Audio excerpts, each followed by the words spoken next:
Bienvenidos a esta jornada sobre el uso de fertilizantes, sobre innovaciones en el uso de fertilizantes en la búsqueda de un alto rendimiento de maíz. Una conferencia a cargo del doctor Fred Willow de la Universidad de Illinois, Estados Unidos. El doctor Fred Willow es profesor de Fisiología de Cultivos en el Departamento de Ciencias de los Cultivos de la Universidad de Illinois, Estados Unidos. Su investigación se centra en comprender los factores que limitan la productividad de los cultivos, en particular del maíz y la soja.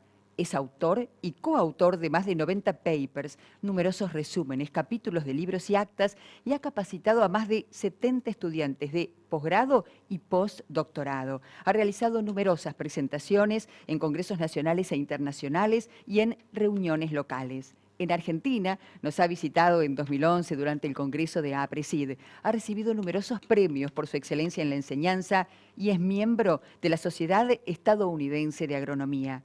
Desarrolló las 7 maravillas del rendimiento de maíz y los 6 secretos del éxito de la soja como herramientas para técnicos, profesionales y productores agropecuarios sobre el valor de sus decisiones individuales de manejo de cultivos. Actualmente está utilizando estos conceptos para desarrollar sistemas capaces de producir de forma sustentable altos rendimientos en maíz y soja. Queremos contarles que estamos junto al gerente de marketing de Bunge Argentina, el ingeniero agrónomo Jorge Bassi, y el coordinador del sistema de extensión y grupos ACER de la Asociación de Cooperativas Argentinas, el ingeniero agrónomo Roberto Rotondaro. Nos hablarán sobre el estado actual de la fertilización del maíz en la Argentina.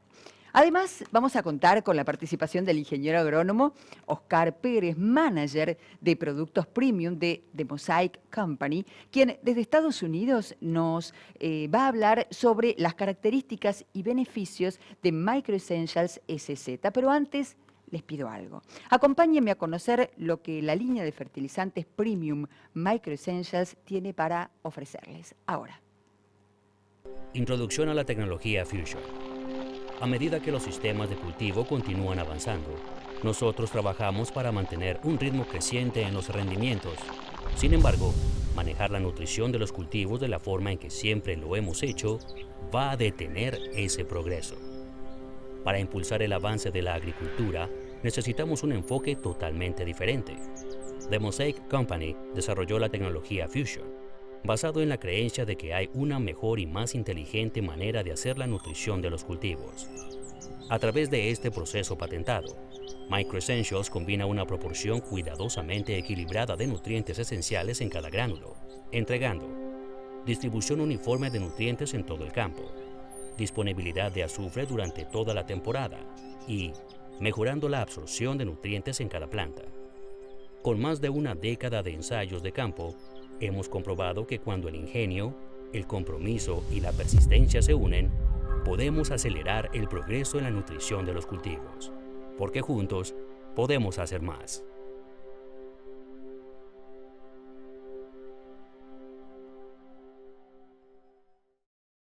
Distribución uniforme de nutrientes. A través de la tecnología Fusion, cada gránulo de Microessentials está nutricionalmente balanceado para proporcionar una distribución uniforme de nutrientes en todo el campo de cultivo. Aunque las mezclas de fertilizantes tradicionales pueden contener los mismos nutrientes, estos a menudo están en gránulos separados, haciendo la distribución totalmente inconsistente. El resultado: los nutrientes esenciales aplicados en pequeñas cantidades, como el azufre y el zinc, no son accesibles a cada una de las plantas. Pero con más sitios para que las plantas alcancen la nutrición que necesitan, Microessentials entrega una nutrición equilibrada a cada planta, lo que resulta en mayores rendimientos y mayor rentabilidad. Absorción mejorada de nutrientes. Mayores rendimientos requieren de una alta tecnología en la nutrición de cultivos. A través de la tecnología Fusion, Microessentials está diseñado para aumentar la absorción de nutrientes a lo largo del ciclo de crecimiento de los cultivos. La composición química única de Microessentials crea una zona ácida alrededor de cada gránulo. La disminución del pH promueve la formación del ortofosfato primario, una forma de fosfato más fácilmente disponible, dando como resultado una mayor absorción del nutriente. Con Microessentials SZ, las plantas absorben el zinc de manera más eficiente, ya que cada gránulo nutricionalmente equilibrado suministra zinc uniformemente a través del campo. Microsensors también contiene pequeñas partículas de azufre elemental, diseñadas para acelerar la oxidación a sulfato y así aumentar su absorción. La prueba son los resultados. La investigación demuestra que las plantas absorben los nutrientes de manera más eficiente con Microessentials en comparación con la mezcla de fertilizantes tradicionales, lo que resulta en mayores rendimientos y mayor rentabilidad.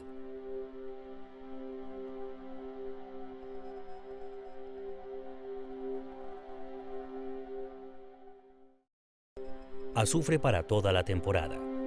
Para lograr cubrir la demanda creciente de rendimiento, los productores agropecuarios se están dando cuenta que con los fertilizantes tradicionales no es suficiente. Más allá de una sola fuente de azufre, Microessentials con su tecnología Fusion entrega sulfato y azufre elemental a lo largo de toda la temporada. Al comienzo en la época de crecimiento, el sulfato proporciona a las plantas jóvenes la nutrición necesaria para un crecimiento óptimo. Pero las plantas que dependen únicamente del azufre que proviene de sulfato quedan vulnerables al impacto de la lixiviación. Sin embargo, Microessentials es muy diferente. Con el tiempo, los microorganismos del suelo convierten el azufre elemental en sulfato, suministrando este nutriente de forma continua al cultivo a lo largo de toda la temporada y más allá. Solo Microessentials con su tecnología Fusion entrega azufre durante toda la temporada para una nutrición constante a lo largo del ciclo de crecimiento de cultivo, resultando en mayores rendimientos y mayor rentabilidad. Y tal como se los anticipamos, ya están listos los ingenieros agrónomos Jorge Bassi y Roberto Rotondaro, a quien les digo muy buenos días, gracias por estar acompañándonos y ellos a partir de este momento nos van a contar cuál es el estado actual de la fertilización de maíz en la Argentina. Una vez más, buenos días. Gracias, Karina. Buen día, Roberto. Vamos rápidamente como introducción a la exposición de Fred Billow a tocar algunos puntos de lo que es la situación hoy del cultivo de maíz en Argentina. El cultivo de maíz hoy en Argentina se ha venido desarrollando, tiene una incorporación importante de tecnologías con una situación contrastante. Los suelos se van deteriorando. Esos van a ser nuestra disertación con Roberto. En este gráfico lo que estamos viendo es la producción de maíz y soja de los últimos 10 años. Y fíjense cómo es notable en las últimas dos campañas y sobre todo en esta que terminó, cómo la producción de cultivo de maíz superó en toneladas a la de soja. Una de las explicaciones de esto es el aumento del área sembrada. Sí, y también esto se cruza con un aumento en los rendimientos por hectárea.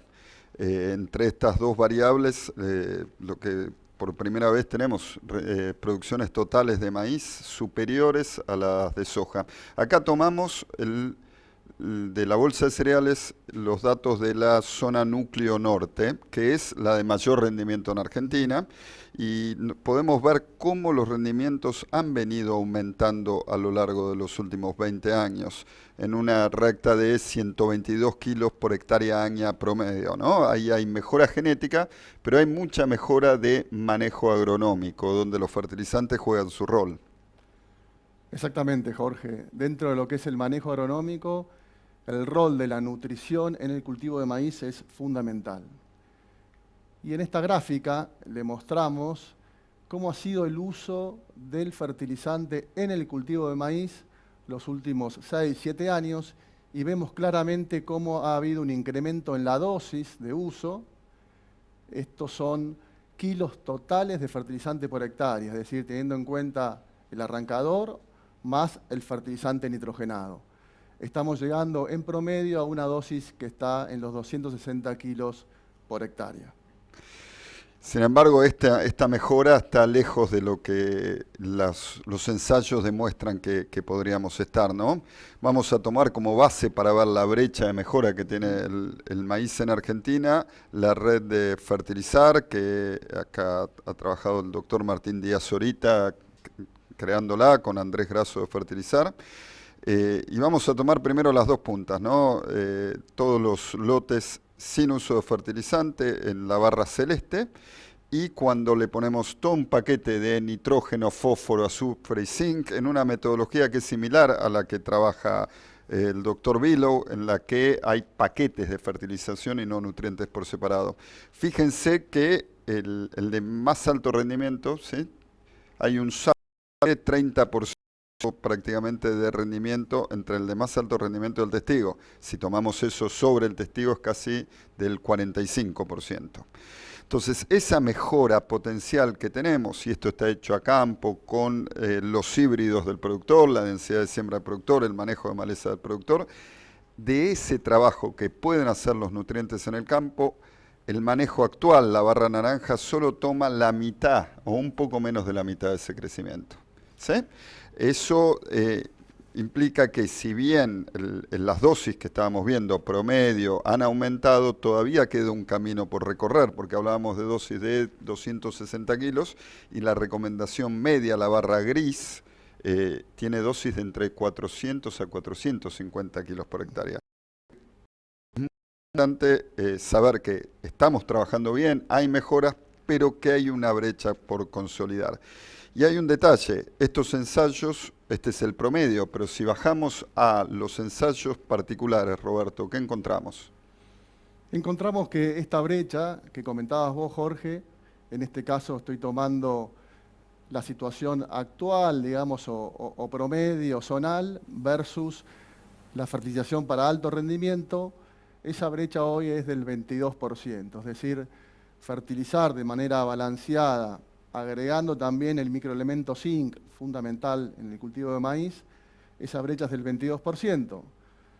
Y si vamos a algunas zonas puntuales de los ensayos, como es Castex, 25 de mayo, Pergamino, fíjense que estamos yendo a una zona semiárida, subhúmeda, a una zona húmeda, fíjense que esas brechas se mantienen, inclusive en la zona semiárida, en Castex, esa brecha es un poquito mayor. Obviamente que las producciones son diferentes en cada una de esas zonas.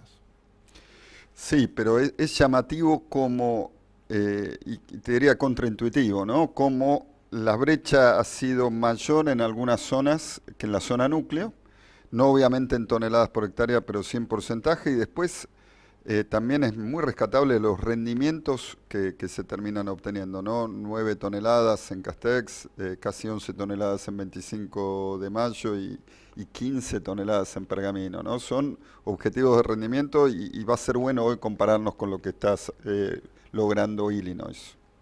Tal cual, es interesante lo que decís, Jorge, y significa que todavía tenemos mucho para crecer y mucho para mejorar en nutrición.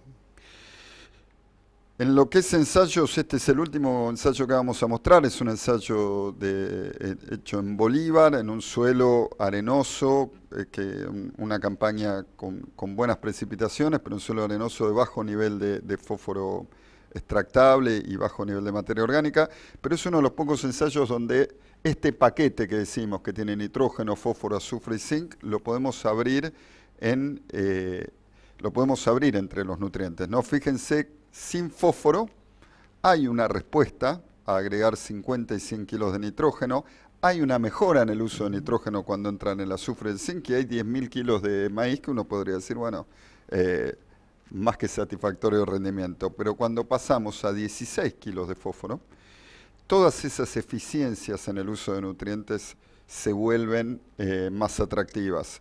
Mejora mucho la pendiente entre 50 kilos de N y 100 kilos de N, porque el cultivo está bien dotado en fósforo y mejora la diferencia de rendimiento que tenemos cuando usamos solo fósforo y nitrógeno que cuando agregamos azufre y zinc en la curva verde. Y por último, en este ensayo íbamos a 32 kilos de fósforo, que son dosis de fósforo elemento muy alta, alrededor de 150 kilos de MAP. Fíjense cómo se duplica otra vez, mejora muchísimo la eficiencia de nitrógeno entre 50 y 100 kilos de N y mejora otra vez la diferencia entre fósforo y nitrógeno y azufre y zinc. Hoy en muchos lugares de la pampa húmeda estos son los 4 nutrientes de los cuales tenemos que hablar. Y ahí nos viene la pregunta, ¿cómo están los suelos hoy en la Argentina, Roberto? ¿Y cómo están los suelos, Jorge? Bueno, muy brevemente, Esto es parte de la base de datos del laboratorio de suelos de ACA.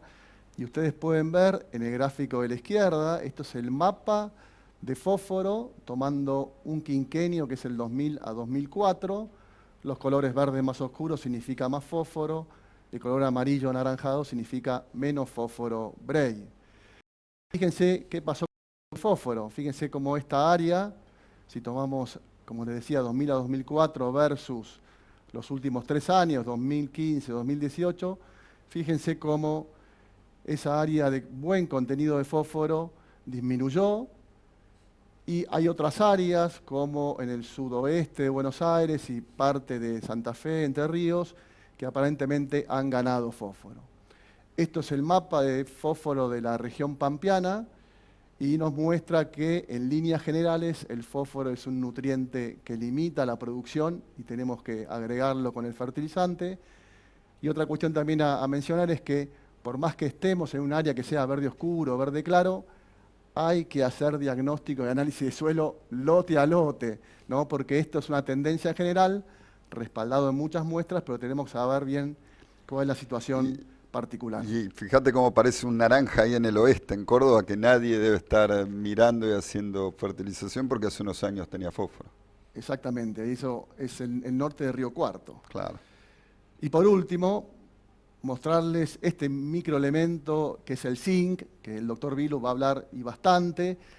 Esta es toda la base de datos del laboratorio, prácticamente 20 años, y los niveles que ustedes ven de zinc ahí de color naranja y rojo están por debajo de 1 parte por millón. 1 parte por millón en el suelo, de 0 a 20 centímetros, es considerado el nivel crítico de respuesta de todos los cultivos. Y solamente en algunos sectores del centro y sudeste de la provincia de Buenos Aires habría niveles de zinc relativamente buenos a altos. Por lo cual, este microelemento sabemos que es esencial, que está faltando en los suelos y, de nuevo, hacer diagnóstico y saber la situación particular que tengo en mi lote, en mi situación. Esto porque no tenemos más tiempo, Jorge, si no yo mostraría muchos mapas más. Y bueno, ahora, después de esta presentación, de montar motores, le vamos a dar el pase a Karina como para que siga con Vilo. Muchísimas gracias a ambos. Qué interesante poder conocer en profundidad toda esta situación que seguimos con muchísima atención. Quiero contarles que hasta el momento son más de 630 las personas que se han sumado hasta este momento a esta jornada online. Muchas gracias a cada uno de los que están del otro lado acompañándonos. Recuerden, y esto es muy importante, que pueden enviar sus preguntas al chat que ustedes tienen disponible durante la disertación del doctor Fred Vilow. Además, las leeré a Fred para que dé su devolución al finalizar la misma. Insisto, no es necesario aguardar la finalización de la disertación para poder enviar inquietudes, sus consultas. En la medida en que van surgiendo, tienen habilitada la posibilidad de ir enviándolas. Así, le damos la bienvenida y comienzo de la tan esperada presentación del doctor Fred Vilow, quien nos va a hablar sobre innovaciones en el uso de fertilizantes en la búsqueda de un alto rendimiento de maíz. Adelante. Good morning, everyone. Today, I'm going to talk about innovations in fertilizer use, and I hope to convince you that we need to do a better job of fertilizing in order to raise high maize yield. Now, I come from Illinois in the United States. Illinois is right in the middle of the main U.S. Corn Belt region. This is where I live, and this is where I do my research. So I have a close-up of Illinois showing you where I do my research. Now, the University of Illinois is in Champaign, but we also have research sites in the northern part of the state and in the southern part of the state. And Illinois is a long state from the north to the south, 630 kilometers from north to south. And it also changes drastically in the soil type and the soil fertility as you go from the north to the south. So what I'm showing you here is some of the average soil test values over the last 4 years. Yorkville is in the north. I want you to notice that it has higher soil organic matter, higher CEC and higher levels of base soil fertility. As you go in Champaign, the values are intermediate. And then as you go to the southern part of the state, lower soil fertility, lower organic matter, and lower CEC. So the research that I will show you, we have generally done at each of these sites. This allows us to have locations that differ in their soil fertility. These locations also differ in their weather. In Illinois, we mostly are rain-fed, and that's because in the northern part of the state, we have 500 millimeters of precipitation during the growing season. Down in southern Illinois, it's probably 450 millimeters of precipitation. So we can grow corn in Illinois under rain-fed conditions, usually without irrigation. So this is where we do our research. In order to control variation, we use the same research equipment at all sites. We move our research equipment between sites. And I have some very excellent research equipment designed for small plots. So the research I'll show you is done in replicated small plots. To me, a plot is typically 12 meters long, 3 meters wide. We've planted all of our trials with this equipment. Here we are ready to go to one of our outlying research sites, and it takes a lot of effort to move that equipment. You can see we have a semi-truck with our toolbar and our sprayer. We have our planter. We have our fertilizer applicators. We bring all the fertilizer, all the liquid, all of the seed. We have to bring everything we need with us when we go to a research site.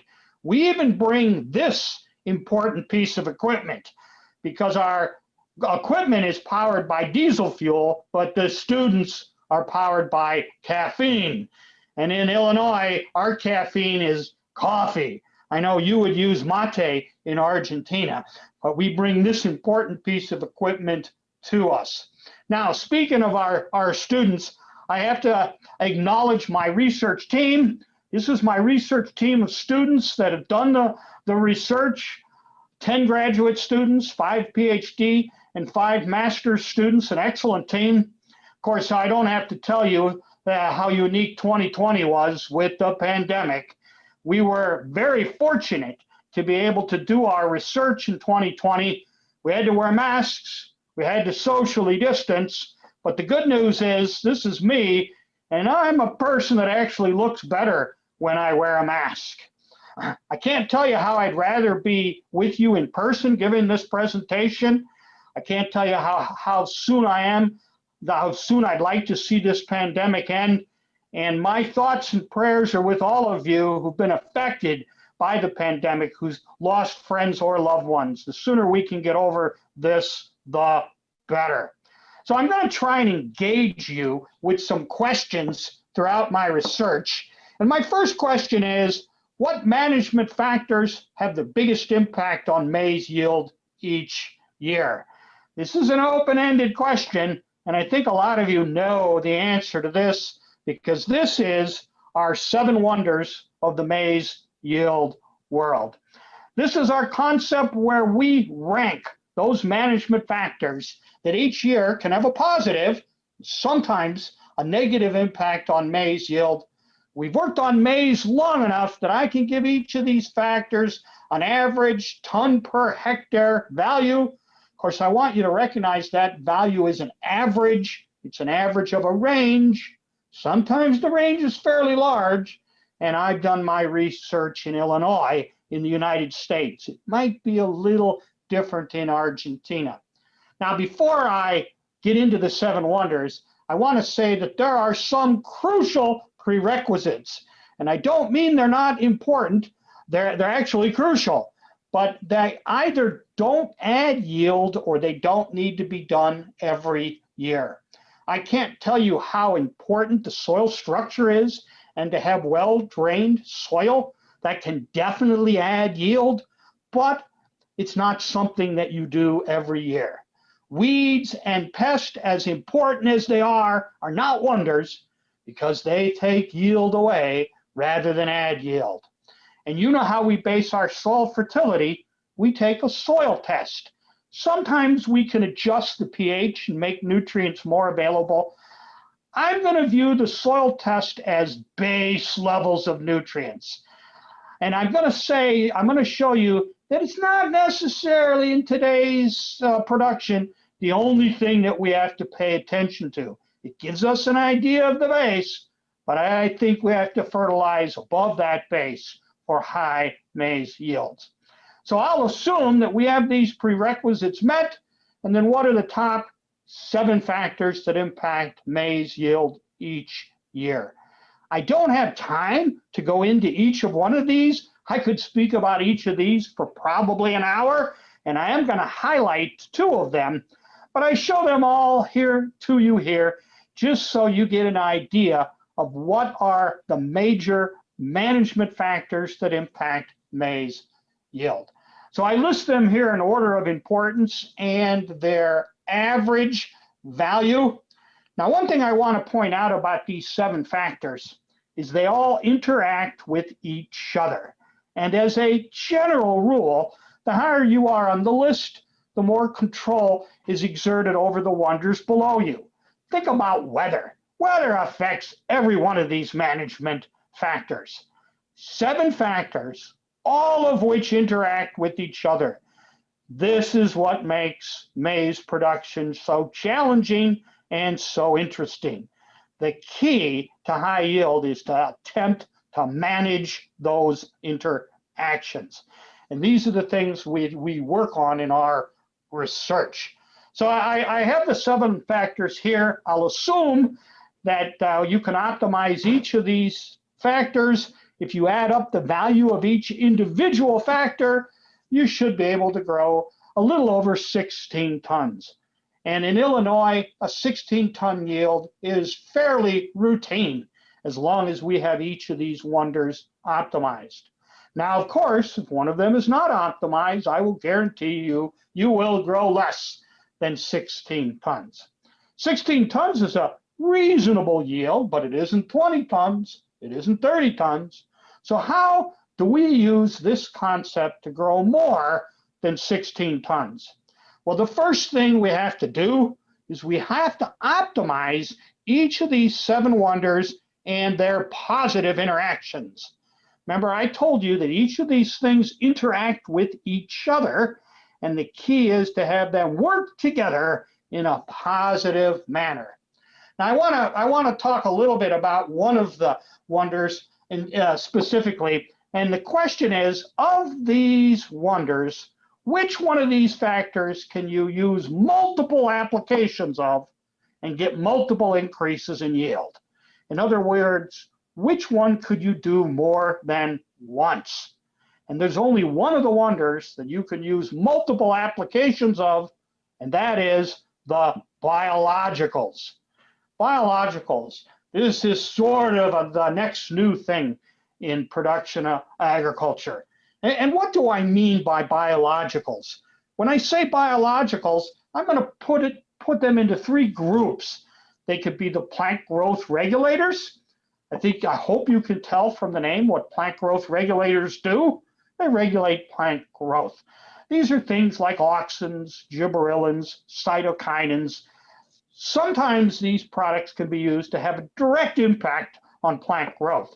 Sometimes other practices can have an indirect impact on plant growth by affecting the synthesis or the activity of a plant growth regulator.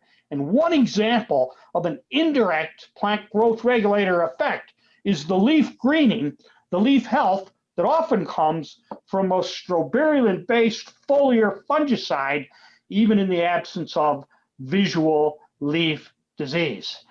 So, we apply the fungicide around tasseling time, and then 50 days later, we see the plant is greener. Mostly the lower leaves are greener. At least that's where it's the most easiest to see.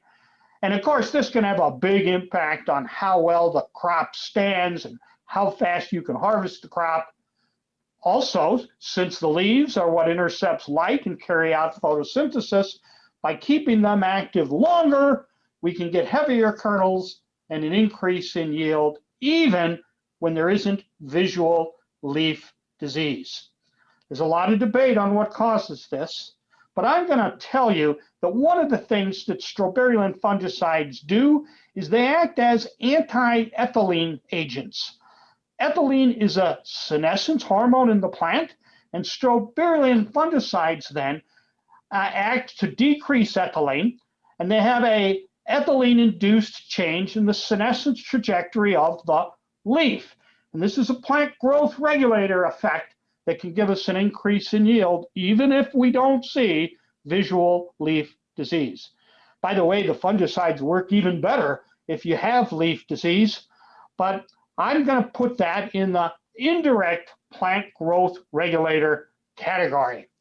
Now, also in the biological category are microbes and biostimulants, and I said that this was the only category that you could use multiple applications of and get multiple benefits to yield.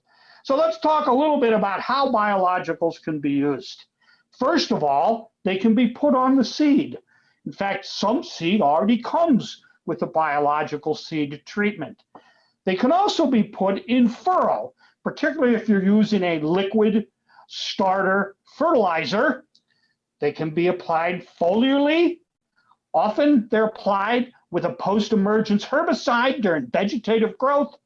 They can be applied during the reproductive stages, again, with the fungicide or with the insecticide application.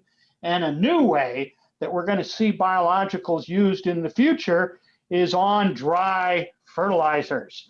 I know this is an area that Mosaic is quite interested in, using biologicals on fertilizers to improve their efficiency. Now think about each of these practices. You are adding the biological to a production practice that you are already doing. So again, if you add it foliar with herbicide or you put it in furrow, there's no additional application cost. It's what I like to call a free ride when it comes to use of the biological. And if I don't have to pay for the application cost, this makes the economics of biologicals much more attractive. Now, I want to talk mostly about the next two, the beneficial microbes and the biostimulants. And there's been an explosion of these compounds in the United States, I suspect in Argentina as well. And there's been so many compounds that the first time the U.S. government in the 2018 U.S. Farm Bill actually defined what a biostimulant is. So we have an official government definition of a biostimulant. And I quote their definition here. A biostimulant is a substance or a microorganism. Again, it can be applied to seeds, plants, the rhizosphere. It's going to stimulate processes that enhance nutrient uptake. I think that's one of the major goals of this presentation. Increase the efficiency of nutrient use and or the tolerance to stress, with the net result being better quality or higher yield. Now, I will tell you that I often talk to growers and they say to me, well, I used a biological. And they don't have any idea of what that biological did or whether it was effective or not. And they say, I used a biological, I can't tell if it worked or not. And this is a major problem that we've seen, that one needs to categorize the biologicals into groups. You have to understand what they do, where they're going to do it, in order to determine what type of biostimulant or biological compound you might need. So what we did is we took the beneficial microbes and biostimulants and we put them into 7 different classes. So the first 3 involve microbes. Those can be bacteria or fungi. And then the next 4 involve biostimulants. And what this allows us to do is take products and put them into one of these 7 subcategories. And then if we know what that subcategory does, we can help position whether an individual grower needs or can take advantage of that product. So I'm going to talk a little bit about each one of these with you. I'm going to start with the nitrogen fixing bacteria. I think we all know that soybean takes advantage of nitrogen fixing bacteria in the nodules with the Brady rhizobium, but there are currently products that can be used on maize or wheat that also fix nitrogen. And so the goal here is to increase plant available nitrogen. And what these bacteria do is they take nitrogen gas out of the atmosphere and they convert it into a form that can be used by the plant. Now let's think about it. This represents potentially another source of nitrogen for plant growth and yield. Where does the corn plant get its nitrogen from?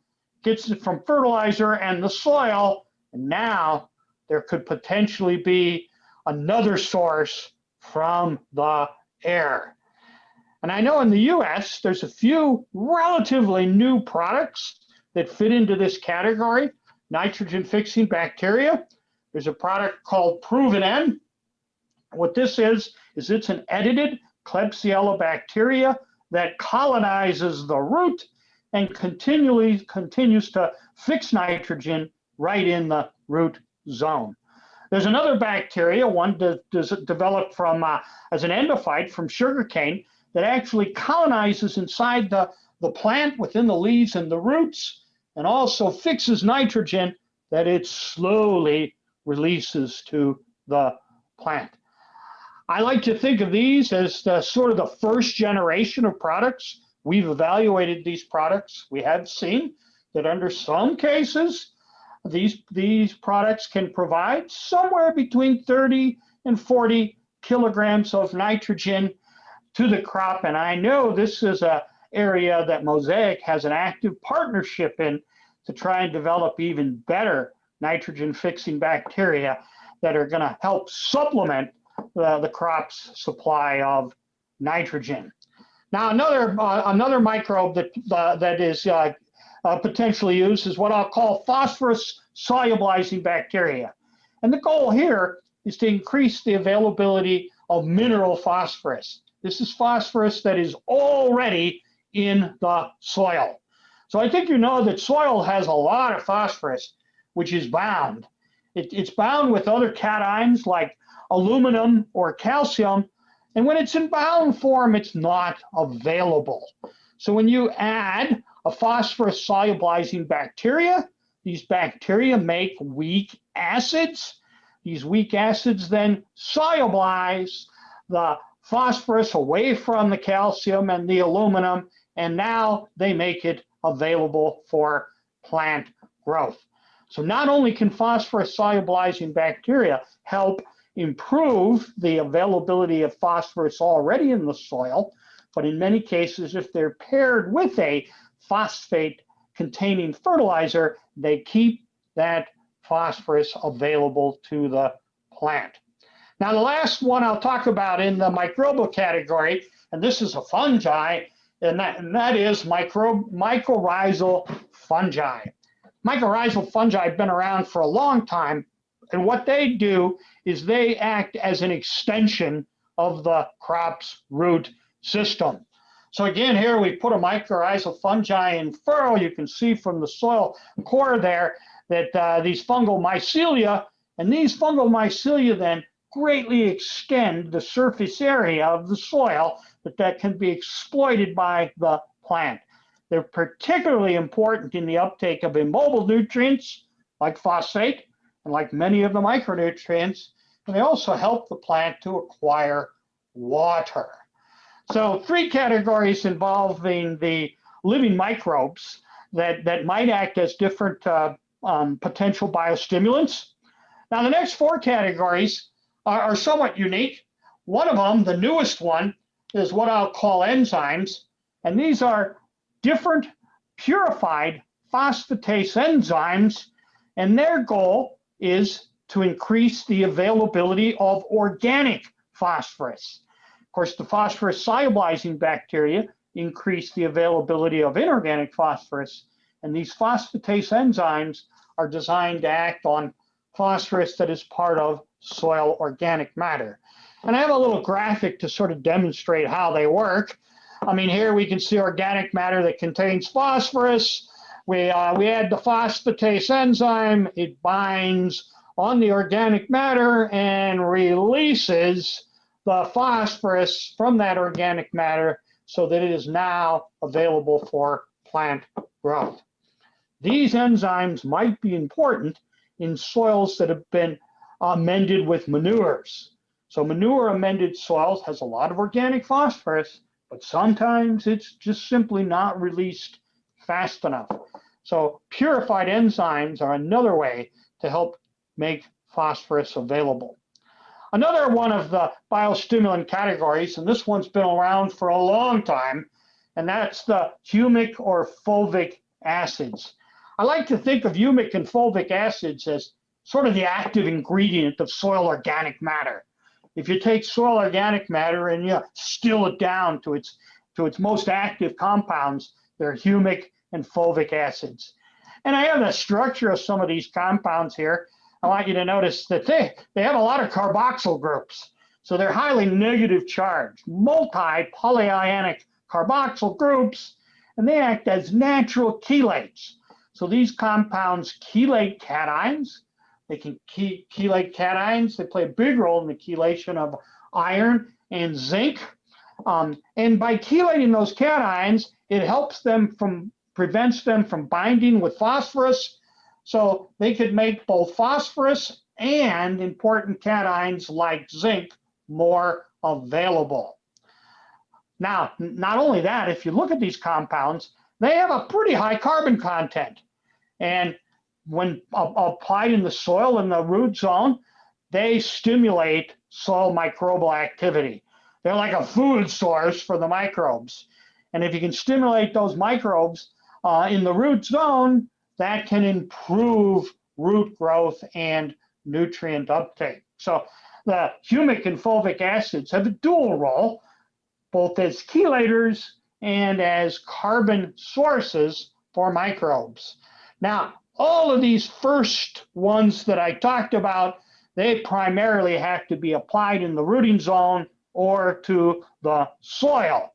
The next two, I grouped these together, the marine extracts and the sugars. They're a little more versatile in their use because they could be applied either to the soil or they can be applied foliarly to the vegetation. Now, when they're soil applied, the goal is to stimulate microbes, often as a food source for microbes. When they're foliar applied, they act as signaling molecules, often to upregulate processes that help the crop protect against stresses. And drought stress is one of their major roles. So if you look at the marine extracts, it's a pretty interesting group. By the sound of the name, they come from different marine sources. They can vary. They can come from algae. They can come from seaweed. They can come from kelp. I'm going to say the most common source of a marine extract is really a brown seaweed, Ascophyllum nodostrum. But you can also make some of these products from red or green algae. And the key thing about marine extracts is they contain multiple active biomolecules. They are a cocktail of different products. They might contain some plant hormones, amino acids, some carbohydrates, some micronutrients, a whole host of compounds that can have biostimulatory impacts on crop growth.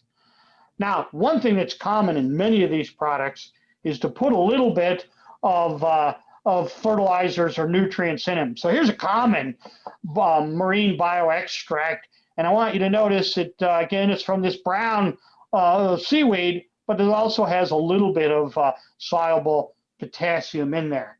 Now, I don't think that's the active ingredient.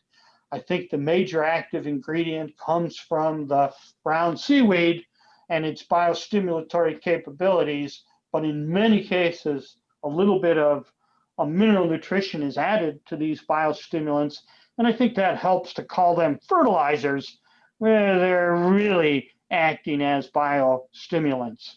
And then the last category, the sugars. So sugars, I show some of the common sugars here: glucose, fructose, monosaccharides, the disaccharide, sucrose. A lot of interest in these products as potential energy sources for soil microbes.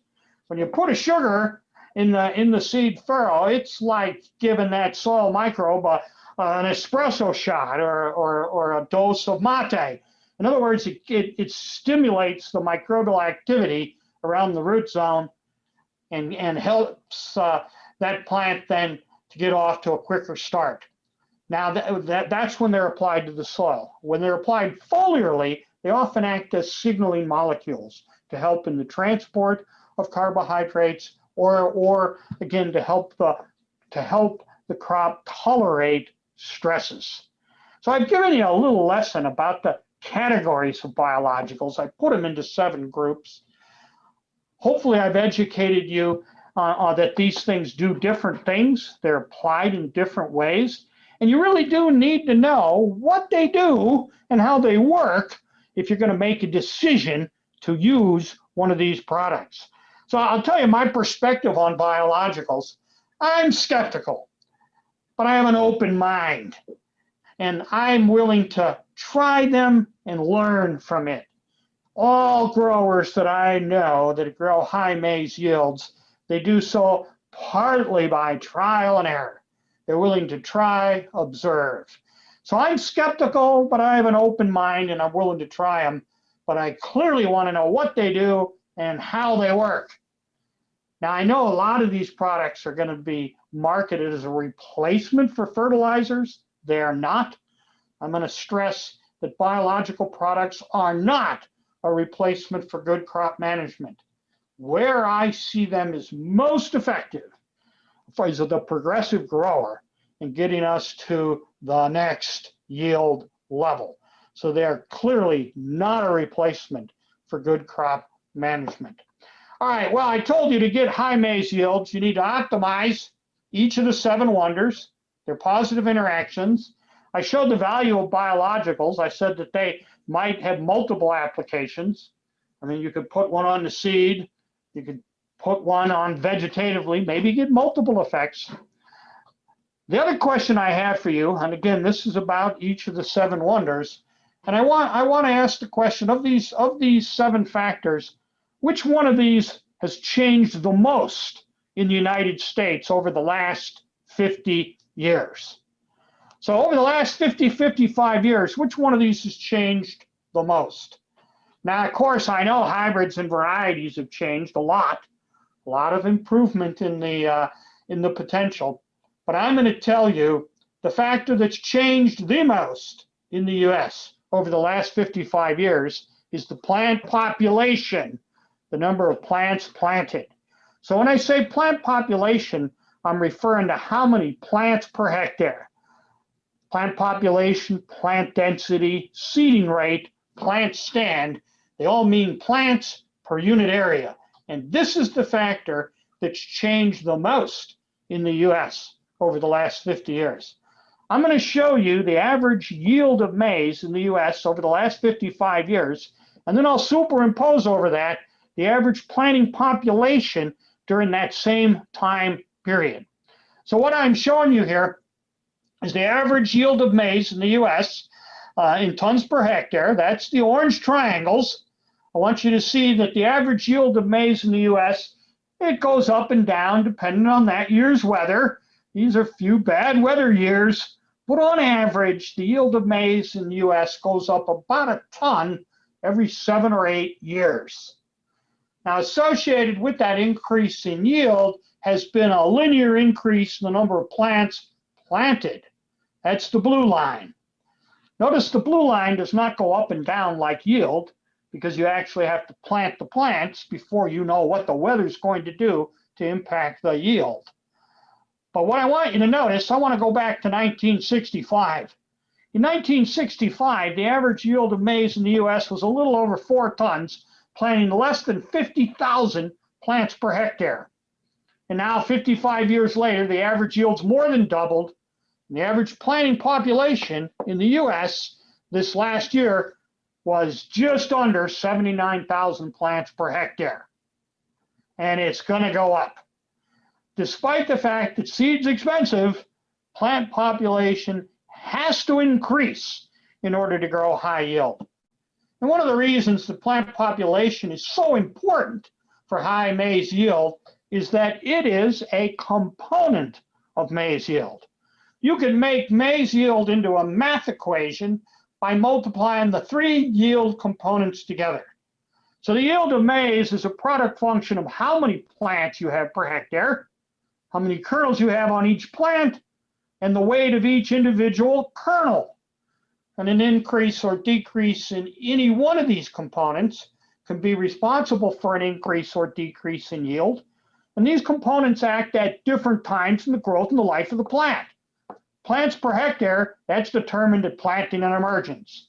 Kernels per plant in the determinate maize plant, that's determined of the period around flowering.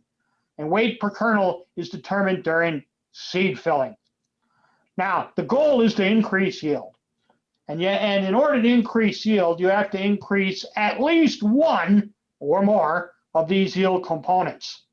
You can think of a way to increase yield without increasing one of these components. I'd like to know it. So you have to increase one of these. Now, sitting here in the audience today, which one of these do you have the most control over? The yield component you have the most control over is plants per hectare.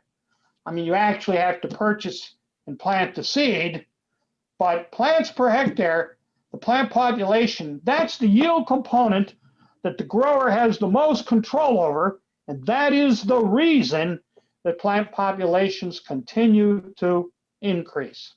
If you look at the rate of increase in the US, it increases about 900 plants per acre per hectare per year, and it's only going to go up. Now, I'm going to make a long story short without showing you the data, and I'm going to tell you that the maximum plant population that you can put in a 76 centimeter row, in the US we use 76 centimeter rows, so the maximum plant population you can put in a 76 centimeter row is about 93,000 plants per hectare. If the US is at 79,000 plants per hectare now, and if 93 is the maximum you can put in a 76 centimeter row, that means the future of maize in the US has to be narrow rows. Now, I know that in Argentina, you already are in 51 centimeter rows. In the US, we're in 76 centimeter rows. So here's something that Argentina farmers do better than US farmers. They are already in a narrow row. And there's some real advantages to a narrow row. So if you look at this particular picture, 76 centimeter rows, 51 centimeter rows, same number of plants, fairly high density, 109,000 plants per hectare. What I want you to notice is by narrowing that row, see how with the same number of plants, see how more of this ground area is covered by green. So same number of plants, narrow row, we can intercept more early light. And that's a huge advantage. I think the whole premise behind agriculture is light interception. So by narrowing rows, we intercept more light. It also allows us to manage a higher population of plants. If you have 109,000 plants in a 76 centimeter row, and they're perfectly spaced, there are 12.2 centimeters apart, too close. But when I have a 51 centimeter row, again, 109,000 plants per hectare, now they're 18 centimeters apart. This allows me to manage a higher population of plants. This has to be the future of maize production in the US in order to manage more plants. So I showed you that plant population has gone up, going to continue to go up. And then I have another question related to plant population. And the question is, what happens to the size of each plant's root system as the population of plants is increased? So as I grow more plants, what happens to the size of each individual plant's root system? Well, I hope this is an easy question. It gets smaller. So when I have more plants, each plant has a smaller root system. And I have photographic evidence to demonstrate this because digging and washing roots is my graduate students' favorite task. They love washing and digging roots. Talk about a good time. Here we are with a major root digging and washing operation. So here, notice we are collecting the roots.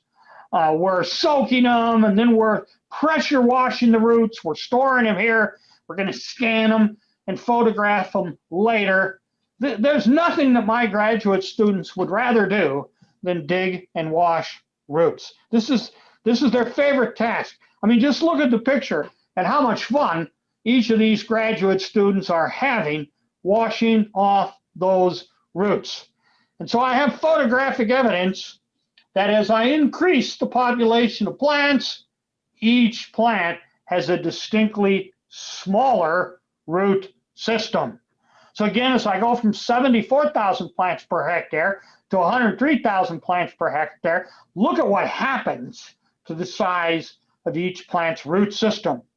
Not only can I see it visually, but we've weighed it to quantify that change in root mass. And if you look at these weights of these root systems, for every 1,000 plant increase in population per hectare is a 1% decrease in root mass. So again, as I plant 1,000 more plants per hectare, I decrease the root mass of every plant by 1%. I just showed you that increasing plant population has to occur for high yields. And I'm going to pose a question related to fertilizer management. As I grow more plants that have smaller root systems, is this going to mean I have to change how I fertilize and manage the crop? Well, the easy answer is yes.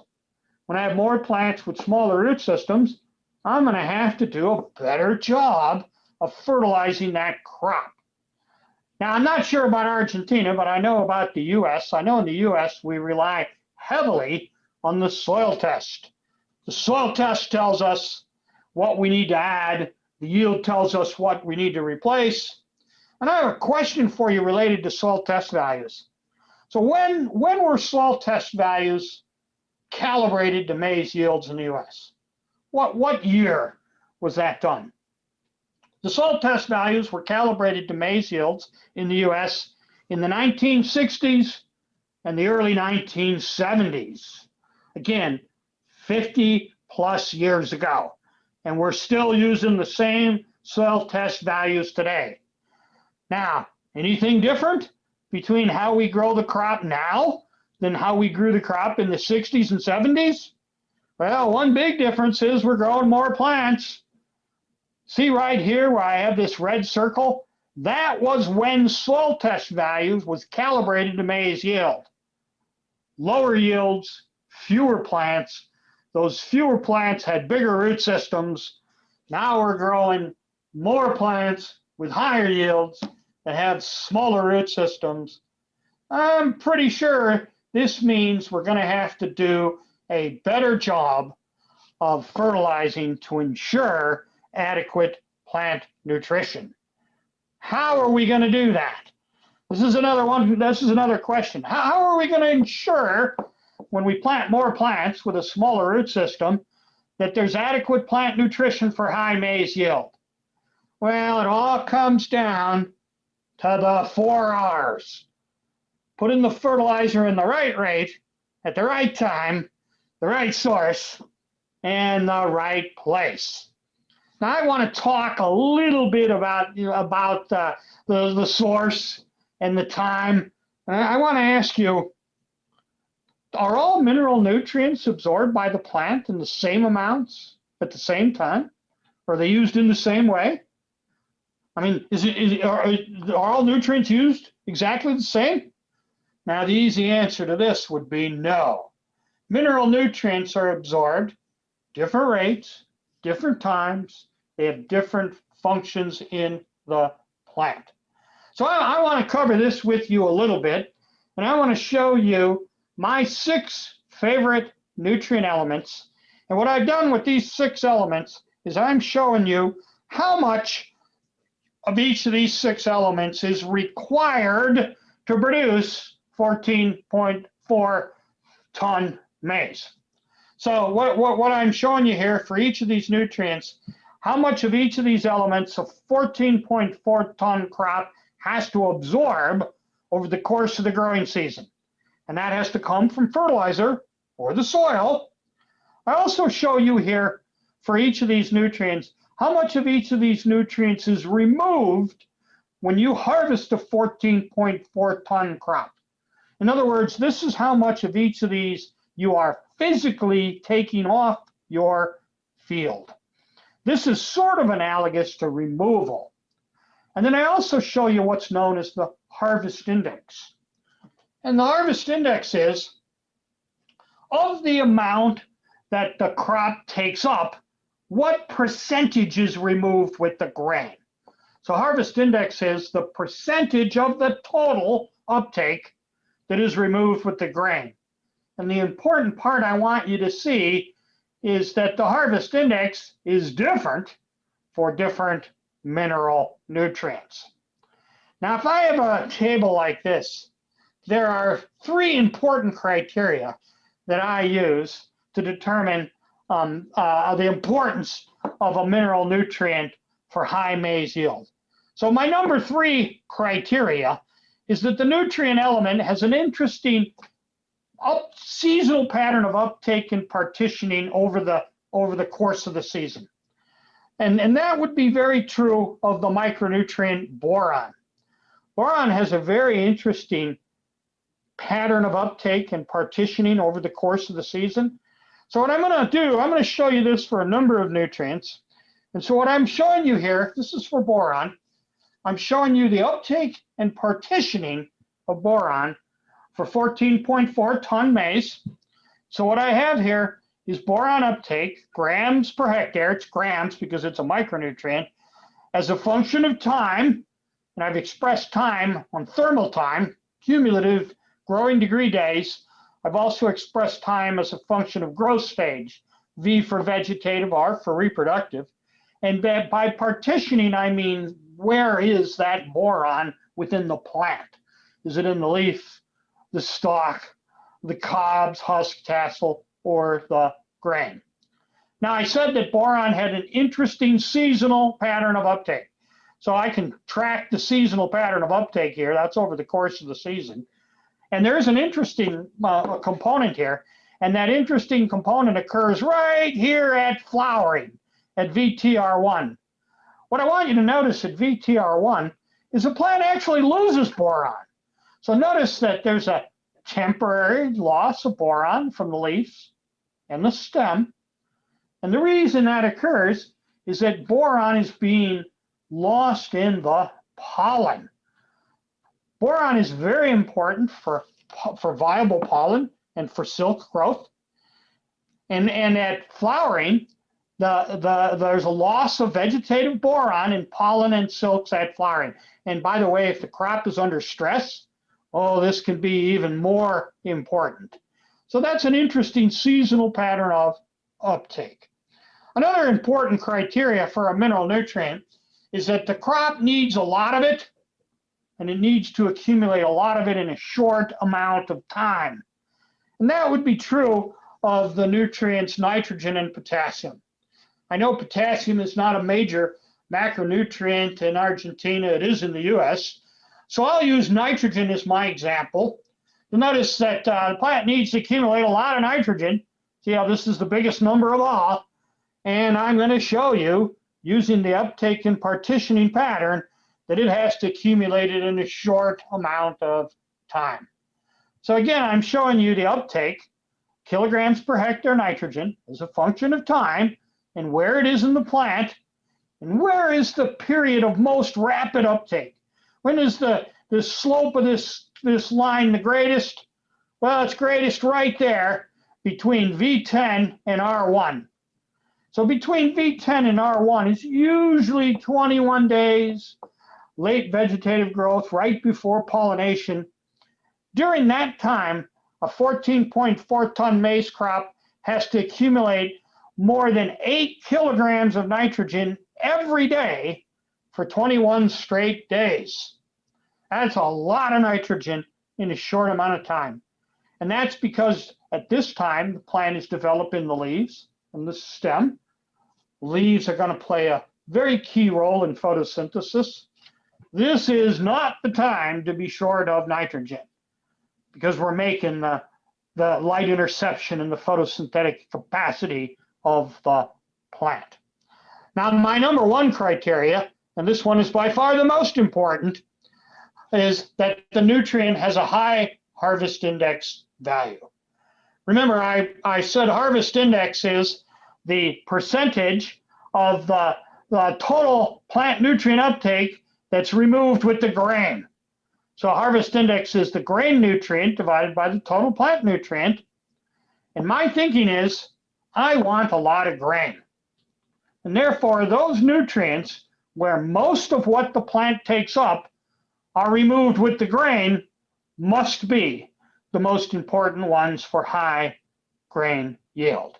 In other words, I want grain, and if most of what the plant takes up ends up in the grain, must be pretty important for high grain yield. And given that, the elements that have the highest harvest index values, the ones that I believe are the most important for high maize yield, are nitrogen, phosphorus, sulfur, and zinc. I want you to notice they have the highest harvest index values of any of the mineral elements. Now, nitrogen, not only does it have a high harvest index, but it also requires a lot in a short amount of time. And it is, after all, the second wonder of the maize yield world. So I'm going to revisit the uptake pattern for nitrogen. And what I want you to see is that by the time the crop flowers, it has 75% of its nitrogen that it needs in it, but it still has to take 25% of its nitrogen up after flowering. And that's to support the developing grain. So a quarter of the uptake has to occur after flowering. Typically, that's not enough to meet the needs of the grain. So I want you to notice that nitrogen is redistributed out of the leaf and the stem in support of the grain. And this screams limiting factor, but it is, after all, the second wonder.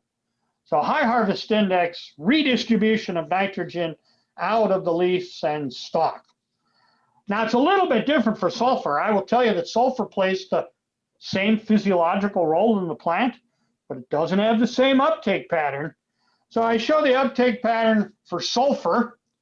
And what I want you to notice is that sulfur uptake is season long. Half of the sulfur that the crop has to take up has to occur after flowering. Half of it. Now, unlike nitrogen, that can be redistributed out of the leaf, notice that sulfur is relatively immobile in the plant. In other words, once it's in the leaf, you don't take it out of the leaf and move it to the grain. And so that means this large grain requirement for sulfur has to be met by taking sulfur out of the soil. This means that sulfur needs to be available in the root profile for the whole season. The exact same thing occurs with zinc. Here's the uptake pattern for the micronutrient zinc. Again, it's season long, half of the zinc taken up after flowering. Almost no redistribution out of the vegetative tissues. So we have to have season-long uptake of zinc. Zinc also has a harvest index of over 60%. And the exact same thing occurs for phosphorus. Notice that phosphorus uptake has to be season-long. Huge seed requirement, grain requirement for phosphorus. It has the highest harvest index of any of the elements. Almost 80% of what the plant takes up is removed with the grain. And there can be a little bit of redistribution out of the leaf and stem, but still the great bulk has to be taken up from the root. So we need nitrogen, sulfur, zinc, and phosphorus has to be available season long. So as I look at these 6 important elements for high maize yield, I had to pick my 4 favorite. My 4 favorite would be nitrogen, phosphorus, sulfur, and zinc. My idea of a better fertilizer source would be a fertilizer that has all those elements co-granulated in the same granule. And that's precisely what Micro Essentials SZ does. Micro Essentials SC is a co-granulated fertilizer that supplies nitrogen, phosphorus, sulfur, and zinc all in the same granule. So in other words, when a root comes in the vicinity of a Micro Essentials SC granule, those 4 elements are immediately available. Now, the other thing that I like about Micro Essentials is it has a component that helps keep some of those nutrients available. I think you know that the sulfur in Micro Essentials is a mixture of elemental sulfur and sulfate sulfur. That elemental sulfur slowly oxidizes. It acidifies the Micro Essentials granule, and it sort of acts like a phosphorus solubilizing bacteria. It acidifies the granule, that keeps the phosphorus available, and it provides a season-long source of sulfur. So that's one of my ideas of an innovative fertilizer source that's going to help provide the crop with 4 of the key nutrients that it needs. Now, the other thing I think we clearly need to do is we need to put the fertilizer in the right place. And the right place is where the roots are. So the right place to put any fertilizer is in the crop's rooting zone. Now, once again, why is it so important to place fertilizer in the crop's rooting zone? And I'm going to remind you of the size of the maize crop's root system. The maize crop root system only extends about 15 to 20 centimeters horizontally. So I have a picture of a maize root system here. This is at 79,000 plants per hectare near the end of the season. I have a scientific instrument here that allows us to quantify the spread of that root system. And I want you to notice, I had to do a little English metric conversion here, but I want you to notice that the root system only extends about maximum 20 inches horizontally. Roots do not cross the row. I mean, I know you see pictures of maize plants with huge root systems that are, 3 meters deep and 2 meters wide. And that's not a maize plant. That's called a tree. So maize root systems only extend about 15 to 20 centimeters. And this is at 79,000 plants per hectare. As you increase the density, their horizontal spread is even less. It's because of this that we have to do a better job of placing fertilizers. Now, I do have a couple of opportunities for better placed fertilizers. One thing you can do right off the planter is you can put a liquid fertilizer, so often called a starter fertilizer, at planting. These can be placed in the seed furrow, or you could place it 5 centimeters to the side and 5 centimeters deep. Our research planter is equipped with in-furrow capabilities. So this is our research planter. We have 3 different tanks, different hosing and pumps on the planter. This allows us to put starter fertilizer, different combination of biostimulants within that starter fertilizer, all right on the go. And what we're doing here is a close-up, is we're putting that liquid right in the seed furrow. So you see here, there's a biostimulant being put in. Here's a starter fertilizer being put in. The idea with the starter fertilizer is I'm going to put it right in the root zone of that developing crop. I'm going to try and get that crop off to a faster start. And many times we see improvement in growth, early growth, when we use a starter fertilizer. So you see here, compared to no starter, here's 11 gallons of 1034O, and the crop is distinctly off to a quicker start because we place that nutrient right in the seed furrow. Now, another way that you can do a better job of placing nutrients, and this is what can be done in season, and this is a relatively new technology for in-season applications that's called a Y-drop. I think it's called a Y drop because the apparatus looks a little bit like a Y. And so here's our research Y drop applicator. And so with this Y drop applicator, we can place that liquid fertilizer right adjacent to the crop row. Again, I'm pretty sure that's where the root is. With this applicator, we could also put the fertilizer right down the middle of the row. Now, I want you to think, I just told you that the root system only extends about 15 inches horizontally, 15 to 20 inches horizontally. So if that's true, where would the better place be to put an in-season application of liquid fertilizer? Would you rather put it right here along the row, or would you rather put it right down the middle of the row? Just saying. Got to be better if I place it where that root system is. Now, another interesting factor with maize is the architecture of the maize plant is such that maize plants act like funnels. So the maize crop will take a couple millimeters of rain precipitation. It'll funnel it right down the stem. I think this is after a very small rain event. You can see how it's wetter right along that root zone. And so this helps move in-season applications of fertilizer into the soil profile. I don't have time to show you all of our data, but for nitrogen, we've compared placing an in-season application along the row or right down the middle of the row. And along the row is at least a half a ton better when we need that side dress application. Now, we're also beginning to experiment in-season applications of sulfur fertilizers or phosphate fertilizers. And we think this also holds a lot of promise.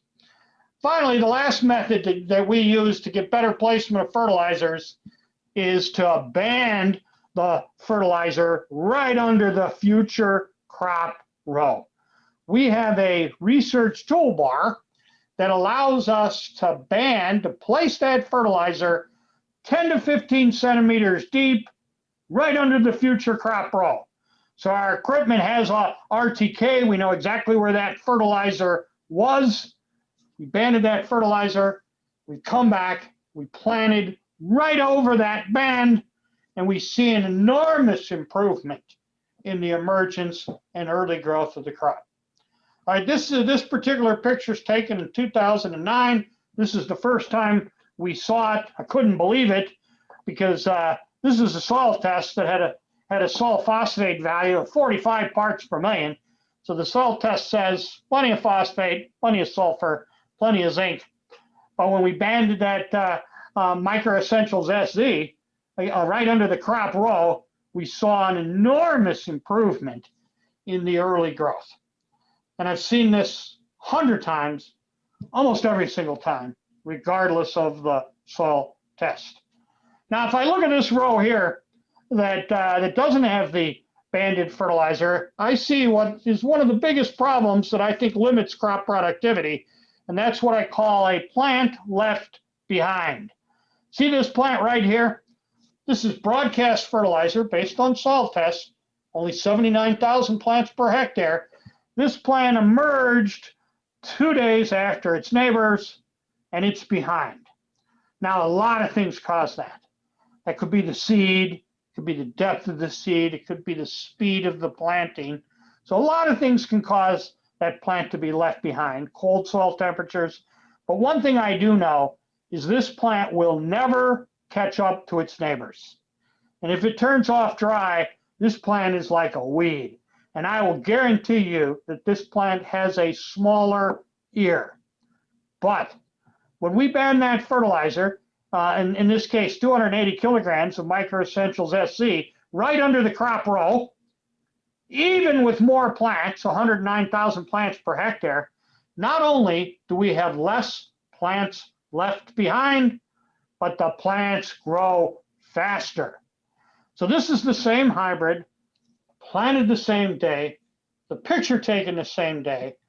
The difference is, on this side, I banded that fertilizer right under the crop row. I even have more plants, and they're bigger, and there's less plants behind. Young maize plants sense their fertility at an early age, and it sets the growth potential. The growth potential and the yield potential of maize is set early. The plant senses it. Now, I won't guarantee that this gives a higher yield, but it sure sets the possibility for higher yield. Now, let me ask you, if we banded that fertilizer under the plant to get that plant off to a greater start, if I have adequate fertility under the plant, does that allow me then to put together a system, a systems approach where management factors are going to work together to improve yield? So this is the last thing I'm going to cover with you, and I'm going to show you some of our systems approach to combined management factors to increase maize yield. And what I'm going to do is I'm going to compare 6 years worth of research. I think it's 16 different trials where we compared a standard grower practice to what we call an enhanced management system. Now, in the standard package, we used our fertility. We use P and K. We use K. You might use sulfur, but it was based on a soil test. We applied what the soil test told us, broadcast. We used 180 kilograms of nitrogen, pre-plant, 79,000 plants per hectare, no fungicide, 76 centimeter row. This would be a sort of a standard agronomic practice in the U.S., provided the soil test was high enough. We compared that to the enhanced system. So in the enhanced system, regardless of the soil test, we fertilized to provide my 6 favorite nutrients. We banded micro essentials SZ to provide phosphorus, some nitrogen, sulfur, and zinc. I show you the amounts here, and we're shooting for 20-ton maize, so that's what the amounts are based on. And then we used another mosaic product, one I don't think you use that much, but it's pretty important in the U.S., and that's called Aspire. And that's potash that also has boron as part of the granule. And by supplying those 2 fertilizer sources, I can get my 6 favorite mineral elements that are necessary to grow 20-ton maize. We used 180 kilograms of nitrogen pre-plant, just like in the standard, but then we put another 80 total as a side dress, 260 kilograms of total nitrogen. Recently, we've been using the Y-drop to make that side dress application, get it right along the crop row. We upped the density, the population, to 109,000 plants per hectare. We put a fungicide on at flowering, a strobilurine-based fungicide, and then we narrowed the row spacing to 51 centimeters. So our enhanced system compared to the standard. Now, I will tell you, we can see this in the field right to the crop row. So I have an example here. Here's what the crop looked like, standard management. Here's what the crop looked like with enhanced management. And the standard management looks pretty good. But that's because we don't have this enhanced one right next to it. I mean, you tell me which crop looks better and which crop you think has the higher yield potential. Very visual early season difference. We also see a late season difference. We see a late season difference on the health of the crop. Notice how the crop is greener, especially on the lower portion of the canopy. We have more ears since we planted more plants. And in many cases, we have larger ears. So what I'm going to do is I'm going to show you the difference in yield between the enhanced and the standard system. I'll break it out over each of the 6 years. And again, I'll average it over the trials at each of the locations. I mean, it is true that sometimes at a given location in a given year, things can be different. But when you average it over the trials, so I've averaged it over the trials. This represents 16 different site years. What I'm showing you here is this is the standard yield. This is the enhanced yield. And this triangle is a scientific symbol that means I subtracted the standard from the enhanced. And what I want you to see is on average, that enhanced yielded 3.2 tons more than the standard. I mean, the value of the enhanced differs according to the year. Some years are better than others, but on average, over 3-ton increase in yield from the enhanced. Now, I also want you to notice, and this is especially true if you look at the enhanced. If you look at the yields over the 6 years that we got with the enhanced management, notice that each year the yield is higher.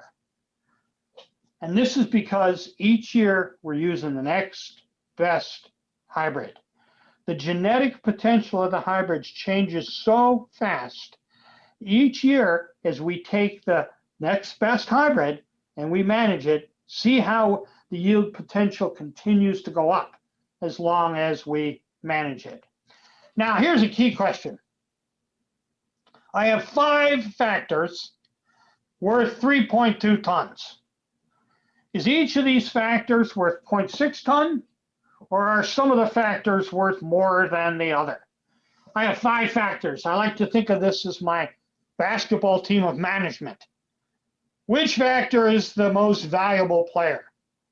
That is a very difficult question to answer statistically. So to answer the question, which factor or factors has the biggest impact, we use what we call an omission addition experimental plot design. This is an unbalanced factorial, 12 treatments.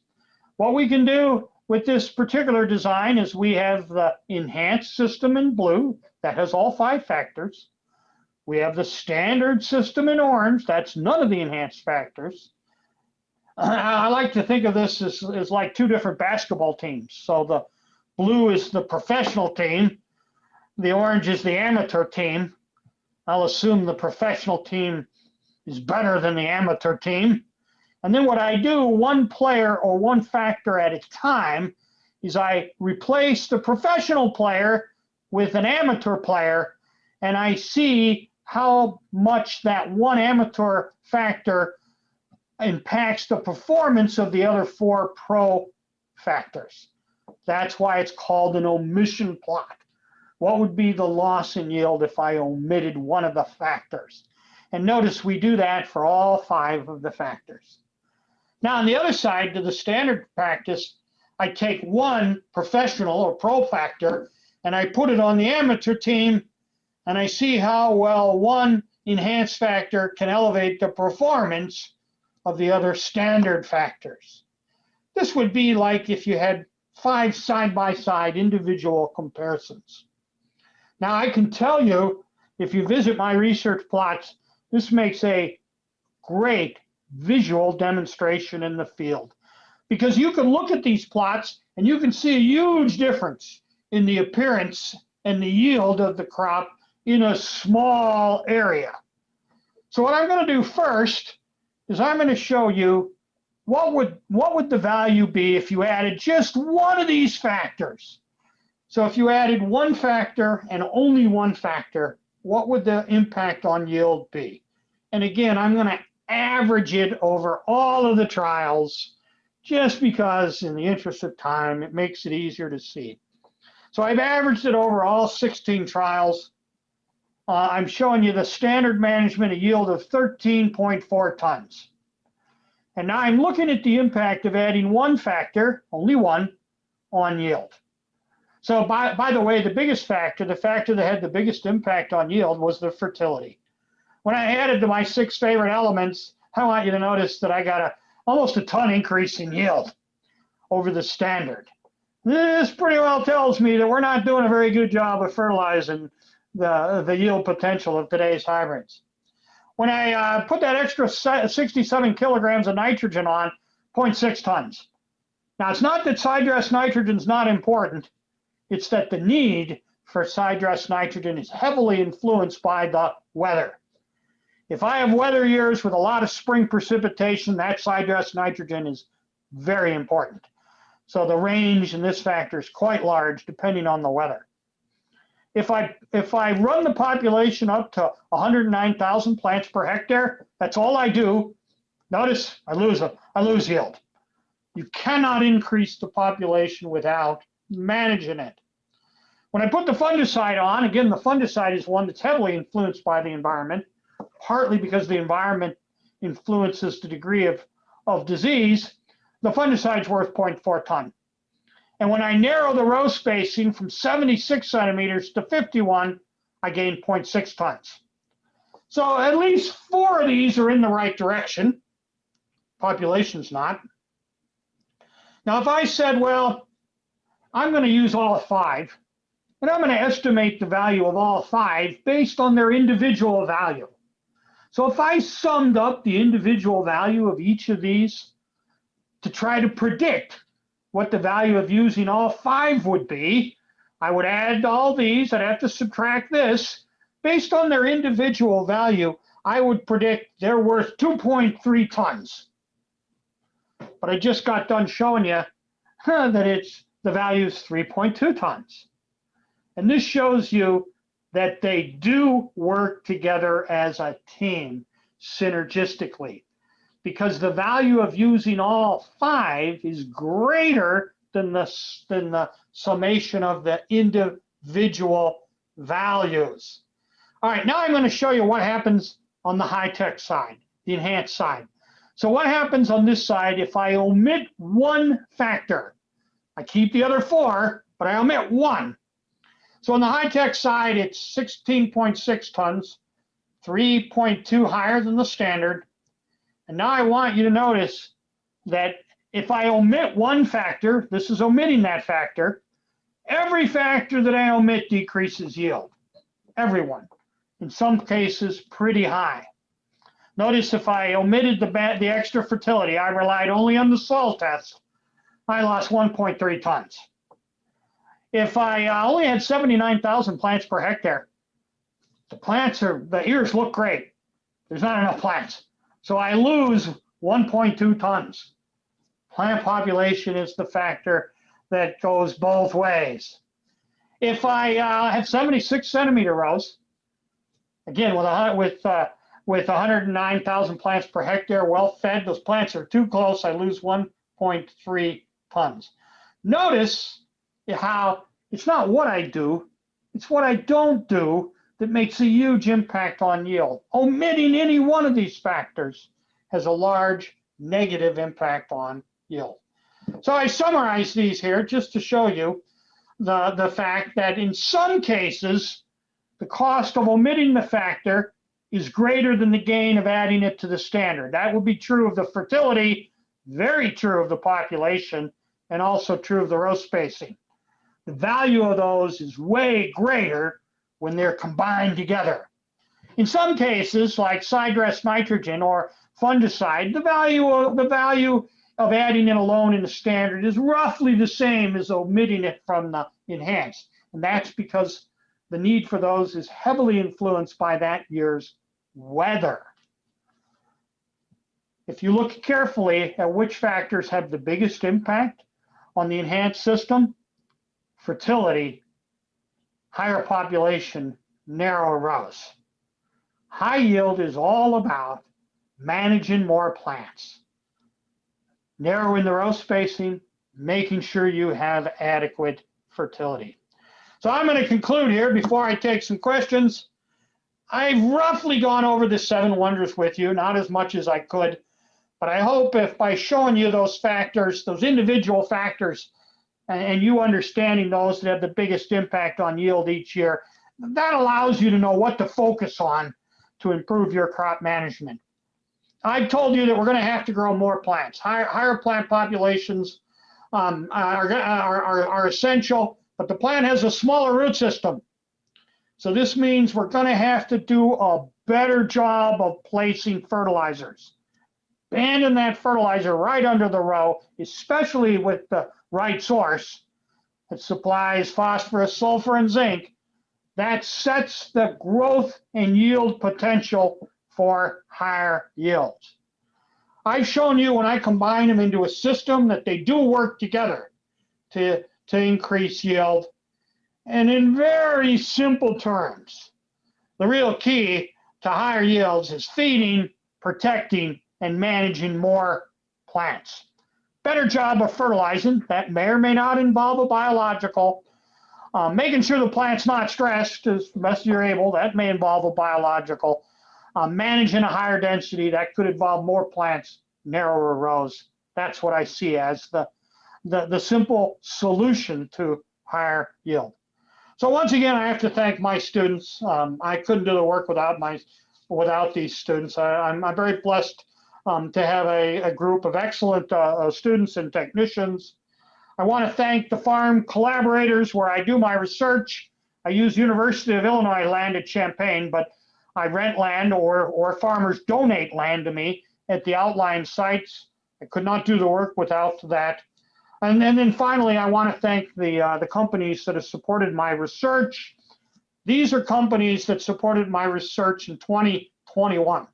So these companies have given me product, seed, machinery, fertilizer, money, well, better yet, all of them. And I have a special shout out to Mosaic. Mosaic's been a very important and consistent supporter of my research, so I couldn't do it without it. So I have a very special thanks to Mosaic, to Bunge, to ACA. I think they're sponsoring this meeting today. I'm grateful for you for attending. I'm looking forward to answering your questions. I really hope I taught you something or at least got you thinking about ways to improve maize yield. I list my laboratory website here. At least some of this information is on the laboratory website. I wish it was all on there. But I am honored for the opportunity to speak with you today. And I'm looking forward to addressing your comments and questions. So thank you very much for your attention. Muchas gracias, doctor Fred Bielow. Más que interesantes cada uno de sus conceptos, muy, pero muy interesante su punto de vista. Siempre es un gusto poder compartir un evento con un académico de tan alto nivel. A los que nos están acompañando queremos recordarles que durante las disertaciones nos pueden enviar sus preguntas al chat. Queremos decirles, por otra parte, que es un verdadero gusto que sepan que ya son más de 1034 las personas que nos están acompañando en este momento, en esta jornada online. A todos, muchísimas gracias.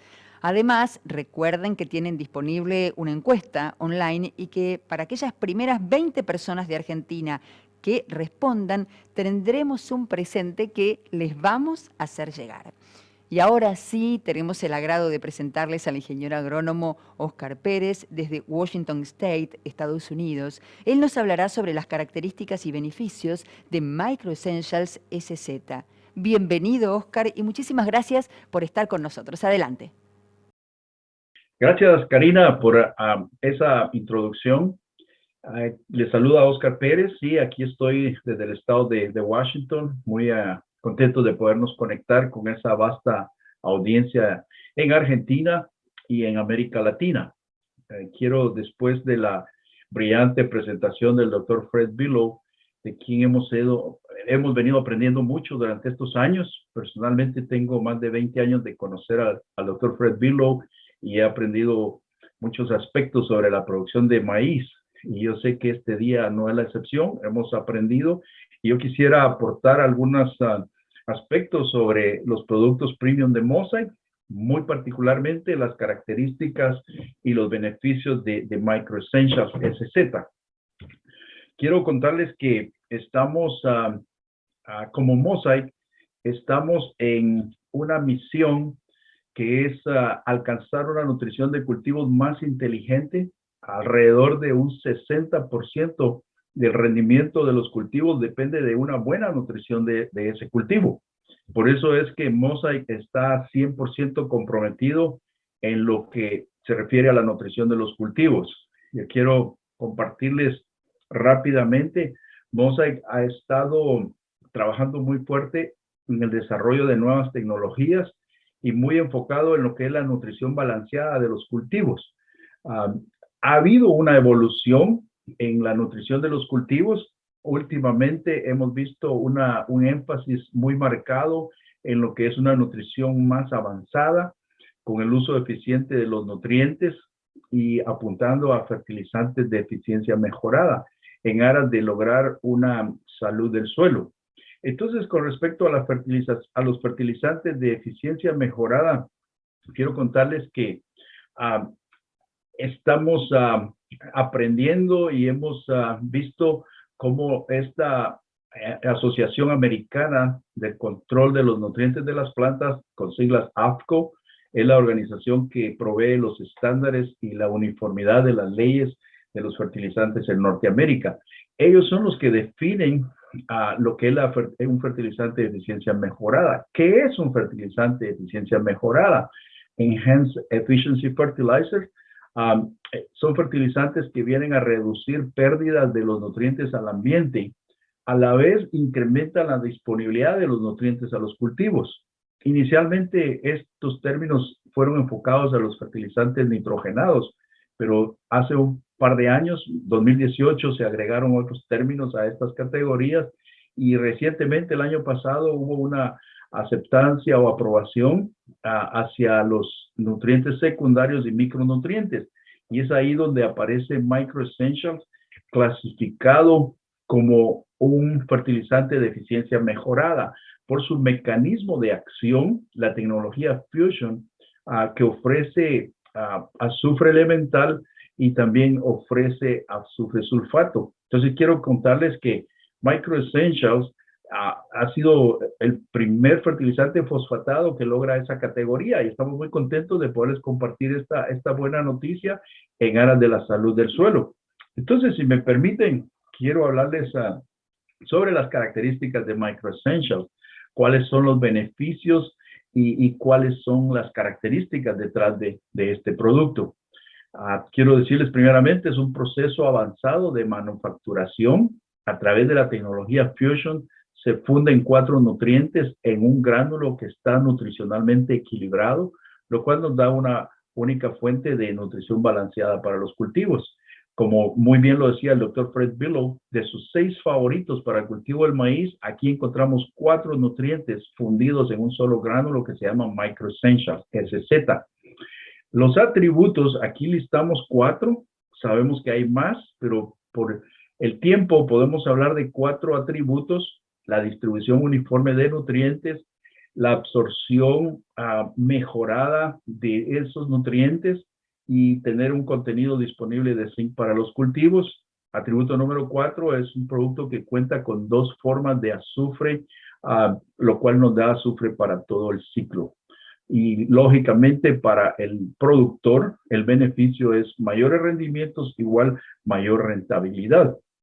Hablemos del atributo número 1, la distribución uniforme de los nutrientes. ¿Cómo estamos aplicando los nutrientes a los cultivos? Podemos ver en esta gráfica del lado izquierdo, no es lo mismo aplicar fertilizantes o nutrientes que estén aislados comparado con una aplicación como Micro Essentials SZ, donde los 4 nutrientes están fundidos de un solo gránulo y que se pueden aplicar muy cerca de la semilla, muy cerca de las raíces, para que esos cultivos puedan crecer de una forma más rápida y vigorosa. Como lo mostraba el doctor Fred Billow en sus slides, vemos que Micro Essentials reúne ese beneficio de plantas vigorosas. ¿Por qué? Porque hay una distribución uniforme de los nutrientes. Fertilizantes de alta tecnología como Micro Essentials nos da la oportunidad de que no queden plantas sin ser fertilizadas uniformemente, y eso nos va a dar un desarrollo más rápido y más garantizado de que esos rendimientos estarán ahí.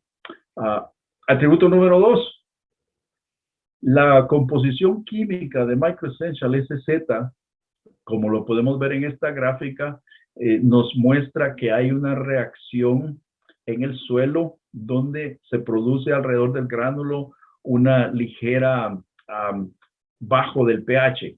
Vemos ahí que hay una zona ácida comparado contra un DAP donde la reacción es de tipo alcalina, y el hecho de que Micro Essentials tiene en su composición química la propiedad de reducir el pH momentáneamente nos da una predominancia de producir más iones ortofosfatos primarios, que esto logra que se incremente la absorción de fósforo.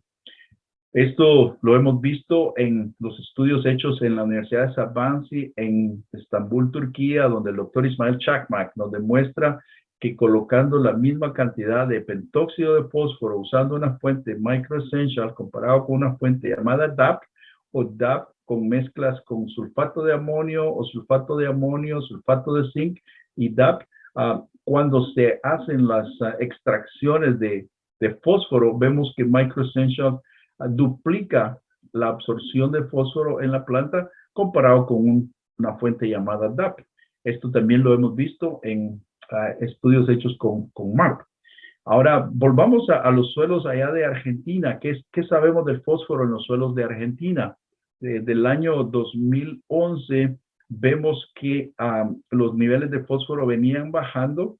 Luego, 7 años después, vemos los mapas allá de suelos allá en Argentina donde el nivel de fósforo en los suelos sigue reduciéndose. Entonces es donde vemos la gran importancia de saber qué fuente de fósforo vamos a aplicar para los cultivos. Otro aspecto, atributo número 3, Microessential SZ contiene zinc dentro de su composición y el zinc es una situación mundial porque es el micronutriente de mayor deficiencia en el mundo. Este mapa es del año 2007. Como podrán ver, Argentina no nos aparece acá representada, pero sabemos de antemano que tenemos deficiencias grandes de zinc en los suelos argentinos. Si este mapa se repitiera ahora en el 2021, la zona esta con deficiencia de zinc alrededor del mundo sería aún mayor. Entonces, si vemos los suelos de Argentina, cómo están los niveles de zinc en los suelos argentinos, nuevamente vemos que ya en el 2011 empezábamos a ver deficiencias y en el 2018 se aumentó aún más la deficiencia de zinc en los suelos. Aquí podemos ver los niveles de zinc en esos suelos de las pampas está bastante bajo. Por eso la importancia de traer una fuente de zinc que esté disponible a los cultivos. ¿Qué hemos hecho en varios países como México, como Colombia, como Chile, Argentina? También acá en Estados Unidos hemos hecho evaluaciones comparando microessentials contra fuentes tradicionales, como lo es en el cordón maicero, comparando MAP, sulfato de amonio y sulfato de zinc en mezcla, comparándolo con microessentials, evaluando la dosis de zinc por hectárea de 2, 4, 6 hasta 10 kilos por hectárea de zinc como sulfato de zinc, comparándolo con 2 kilos como fuente usando microessential SZ. Como podrán ver acá, estos estudios se hicieron en los estados, los 8 estados del cordón maicero, 14 localidades que se estudiaron, y vemos acá que microessential nos ofrece una mayor producción a 2 kilos por hectárea de zinc, comparado con los otros tratamientos hasta 10 kilos.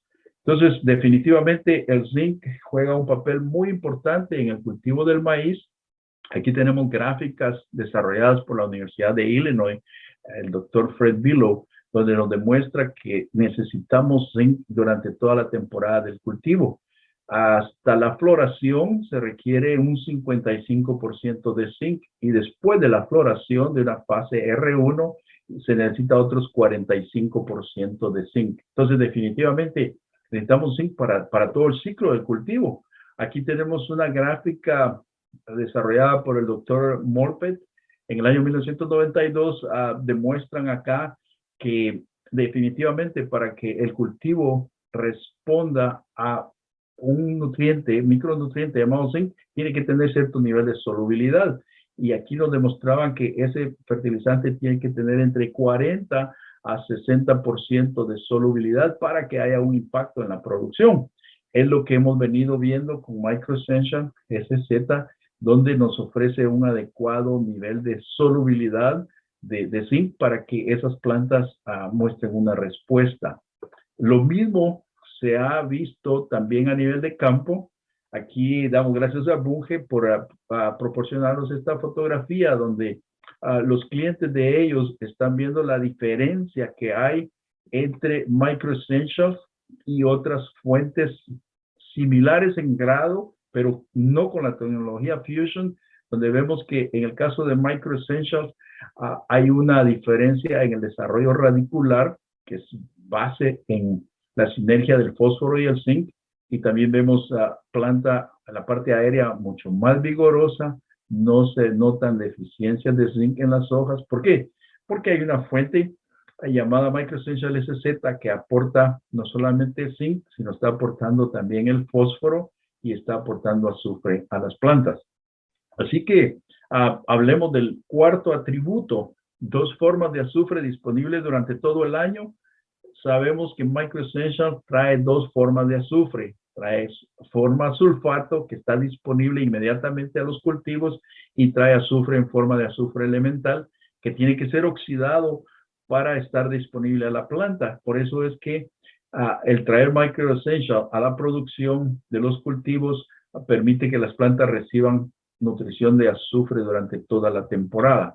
¿Por qué es importante el azufre en las plantas? Vemos en esta curva donde las plantas necesitan azufre al inicio y también necesitan azufre al final. Por eso es que si yo aporto únicamente una fuente como sulfato de amonio, viene a ser lixiviado y no tendremos azufre disponible al final del cultivo. Si aporto una fuente de azufre únicamente como azufre elemental tradicional, vamos a ver acá que ese azufre no va a estar disponible cuando el cultivo lo necesite. Caso contrario, cuando traigo azufre dentro de Microessential, me aseguro que las 2 formas de azufre me van a proveer azufre para todo el ciclo de mi cultivo. Del 10% de azufre en Microessentials, el 5% es en fuente, forma sulfato, y el otro 5% en forma de azufre elemental. Ese es el análisis de este producto. ¿Por qué la importancia del azufre en los cultivos? Como muy bien lo remarcaba el doctor Fred Billow, y estas curvas fueron desarrolladas en su universidad, allá en Illinois, donde vemos de que tanto un maíz para producir 14,5 toneladas por hectárea va a necesitar azufre desde el inicio, pero hasta el final.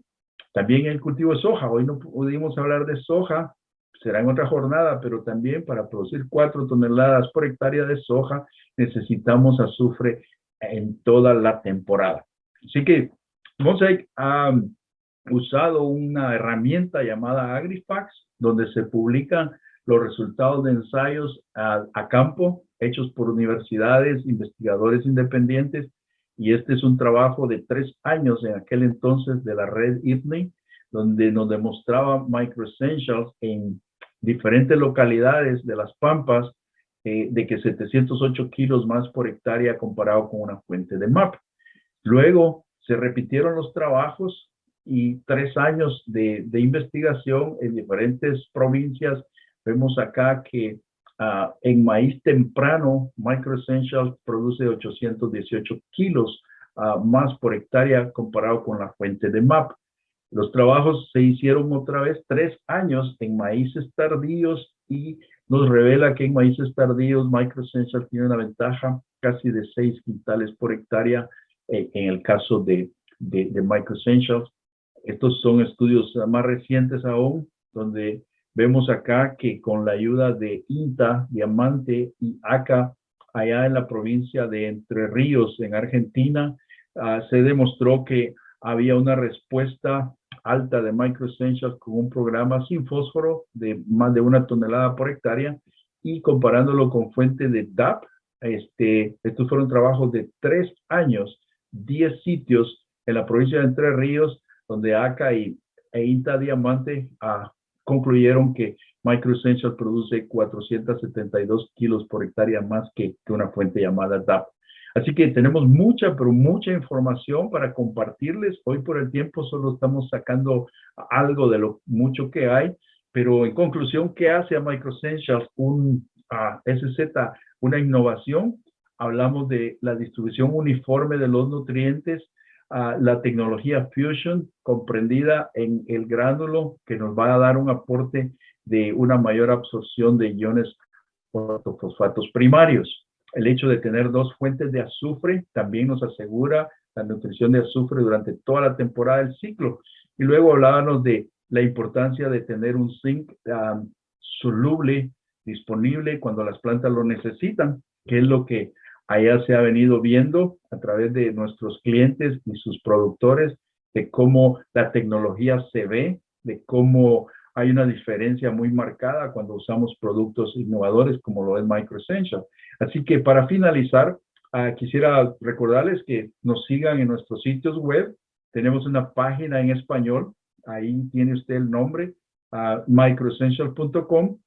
Y tenemos un sitio para otro producto premium que está también en Argentina, en el Cono Sur y en Latinoamérica, que se llama Cayman. Así que yo les agradezco por la oportunidad y estamos a la disposición. Muchas gracias. Y ahora sí, una vez agradeciéndole no solamente a usted, sino también la atenta atención de todos los que están del otro lado en esta jornada online, pasamos al momento en el que el doctor Fred Billow va a contestar las preguntas que hemos recibido de todos ustedes. Quiero que sepan que son realmente muchas las preguntas, las inquietudes que hicieron llegar, de manera que por una cuestión de tiempo no se podrán estar respondiendo todas y cada una. Pero serán ahora Jorge y Roberto los encargados de justamente plantear estas preguntas. Voy con ustedes. Bueno, sí, la verdad hemos seleccionado una cantidad de preguntas, algunas, la mayoría para Fred, algunas de experiencias más locales. Así que mientras nos conectamos de vuelta con Fred y Oscar, vamos a empezar por la más criollita. ¿Cuál es la dosis máxima de MicroEssential que se puede utilizar en maíz y de paso también en trigo? El doctor Fred Billow mostró datos de 300 kilos en maíz bien separado abajo y al costado de la semilla. En Argentina las dosis máximas que estamos utilizando, también separándolo de la semilla, son 120, 130 kilos de fertilizante. En trigo, obviamente, ahí es imposible separarlo de la semilla, estamos trabajando con dosis similares. Pero bueno, ya estamos ahí con Fred y con Oscar. Hi Fred, how are you? It's an honor for us to talk with you and to give the questions of the Argentine customers. Realmente agradecer más de 1000 personas conectadas que siguieron con mucha atención. Buen día, Oscar. Vamos con la primera pregunta, Roberto.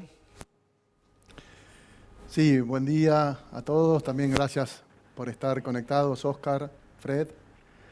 Y la primera pregunta que tengo es, ¿qué ventajas tiene contar con nitrógeno, fósforo, azufre y zinc, todo en un solo gránulo? ¿Y qué ventajas tiene eso con respecto a productos de la competencia? Fred, the first question we have is, what are the advantages to have nitrogen, phosphate, sulfur, and zinc in a unique fertilizer granule with respect to plant nutrient uptake? And what kind of responses do we get in compared to other alternatives?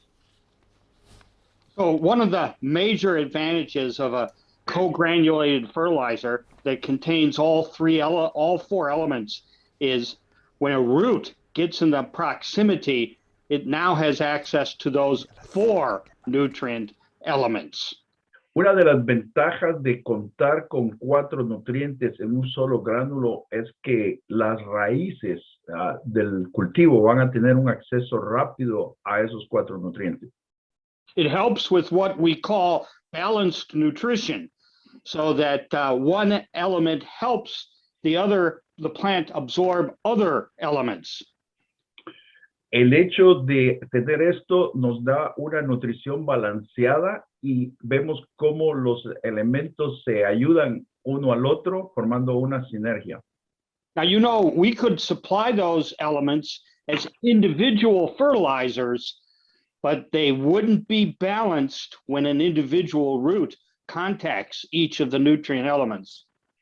Podemos proveer esos nutrientes individualmente, pero nunca vamos a lograr el mismo resultado como cuando esos 4 nutrientes están balanceados en un mismo gránulo. Go ahead. Yeah. Muy bien. Segunda pregunta. Segunda pregunta. ¿Están utilizando imágenes de drones, satélite, para ajustar la nutrición de cultivo durante su etapa de desarrollo? The question here, Dr. Fred, is, are you using drones to adjust the fertility programs actually. We are using drones to assess the growth of the plant. We're not yet using drones to make fertilizer applications. That will be a technology that becomes available very soon. But currently, the drones are used so that we can assess the growth of the crop. Estamos en este momento usando drones para evaluar el crecimiento de las plantas.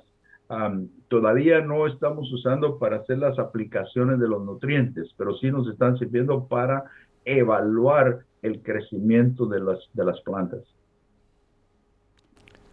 Gracias, Oscar. Acá tengo una pregunta muy interesante y se refiere a algo que mostró el doctor. Aumentar la densidad de maíz provoca raíces más chicas. ¿Esto haría que el cultivo de maíz sea más sensible a la sequía? This is a very interesting question, Doctor. Below, you show us that when we increase the plant population, the root size becomes smaller. Would this be an issue when we have a drought period? Yes. Obviously, when each plant has a smaller root system, they're more susceptible to stress, any kind of stress, whether that's nutrient deficiency, water shortage, temperature stress. So yes, as each plant has a smaller root system, the crop is going to be more subject to stress. But in today's genetics, they're not selected to have a higher yield on each plant. They're selected to tolerate a higher density. And because of this, you have to increase the density in order to continue to increase crop yield. Okay. Sí, efectivamente, a raíces pequeñas en la planta lo va a hacer más susceptible a cualquier tipo de estrés. Este puede ser altas temperaturas, ausencia de agua, sequías, nutrientes, pero en las genéticas de hoy en día, en los materiales genéticos de hoy en día, están seleccionados, han sido seleccionados para manejarse con altas densidades si queremos lograr altos rindes. Muy bien. Doctor Vilo, usted nombró varios productos biológicos con diferentes características. Si tuviera que elegir uno que le parece más promisorio, ¿cuál sería? Dr. Fred, today you mentioned a series of different biological products. If you have to choose one, what is more promising than the others, which one would you pick? Which is my favorite biological? I like two of them. I like the nitrogen fixing bacteria because nitrogen is so important for the maize plant. And when I have a nitrogen fixing bacteria, this gives me another potential source of nitrogen. Sí, realmente tengo dos favoritos. El primero es los productos que fijan nitrógeno, la bacteria que fija nitrógeno del aire, siendo el nitrógeno un elemento muy importante en la producción del maíz. I also like the phosphorus solubilizing bacteria because this helps keep the phosphorus or make the phosphorus in the soil available. There's a lot of phosphorus in soil that is not available.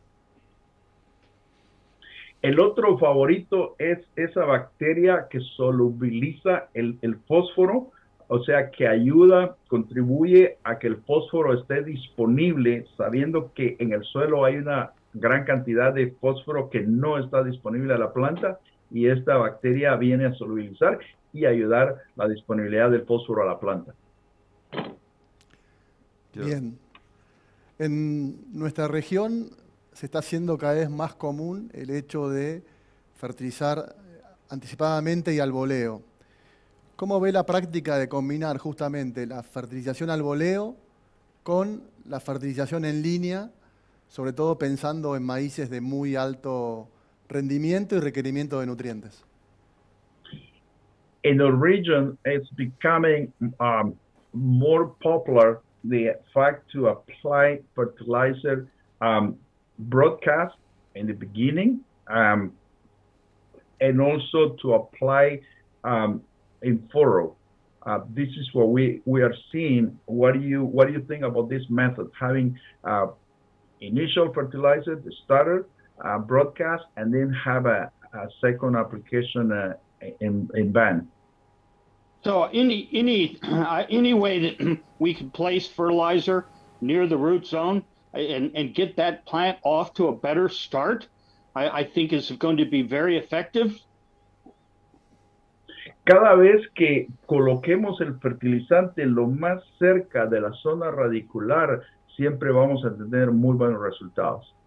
Now, I know that broadcast fertilizer is easy to do, and a lot of it's done in the U.S., but the problem is that we fertilize a lot of the soil that is not going to have a root in that growing season. La aplicación al boleo es muy fácil de hacer y de hecho lo hacemos mucho acá en Estados Unidos, pero vemos que tenemos que fertilizar siempre lo más cerca de la raíz. Porque estaríamos alimentando al suelo y nuestra meta es alimentar la planta. Entonces, entre más cerca estemos de la raíz y de la planta, va a ser lo mejor. Muchas gracias. Otra pregunta va enfocada a ambiente. El sistema mejorado, que mejora rendimientos y tiene un impacto muy fuerte en rendimientos, veíamos promedios de 16 toneladas por hectárea, pero ¿cómo es el impacto ambiental de esos sistemas mejorados? Okay. Dr. Fred, we noticed that in your improved system, when you show a traditional and also an improved system, you are aiming or you are reaching 16 tons per hectare. How is this impacting the environment? If you could tell us more, how is this impacting the environment when you are pushing to 16 metric tons per hectare? Yes, so I don't think we're having any more negative effect when we push for higher yields than for standard yield. And the reason is we are placing those nutrients right in the rooting zone. And then we, by increasing the yield, we're actually getting more of the nutrients into the plant. So if you looked at the per ton requirement, you'll notice that it actually goes down as you increase the yield in an intensive system. So it's not that we are using excess, but by using a better sources and better placement, we can improve their efficiency of uptake. And we think that getting the nutrients in the plant lessens the environmental impacts. Okay. El doctor nos dice que no estamos teniendo más resultados negativos de los que tenemos con el sistema tradicional.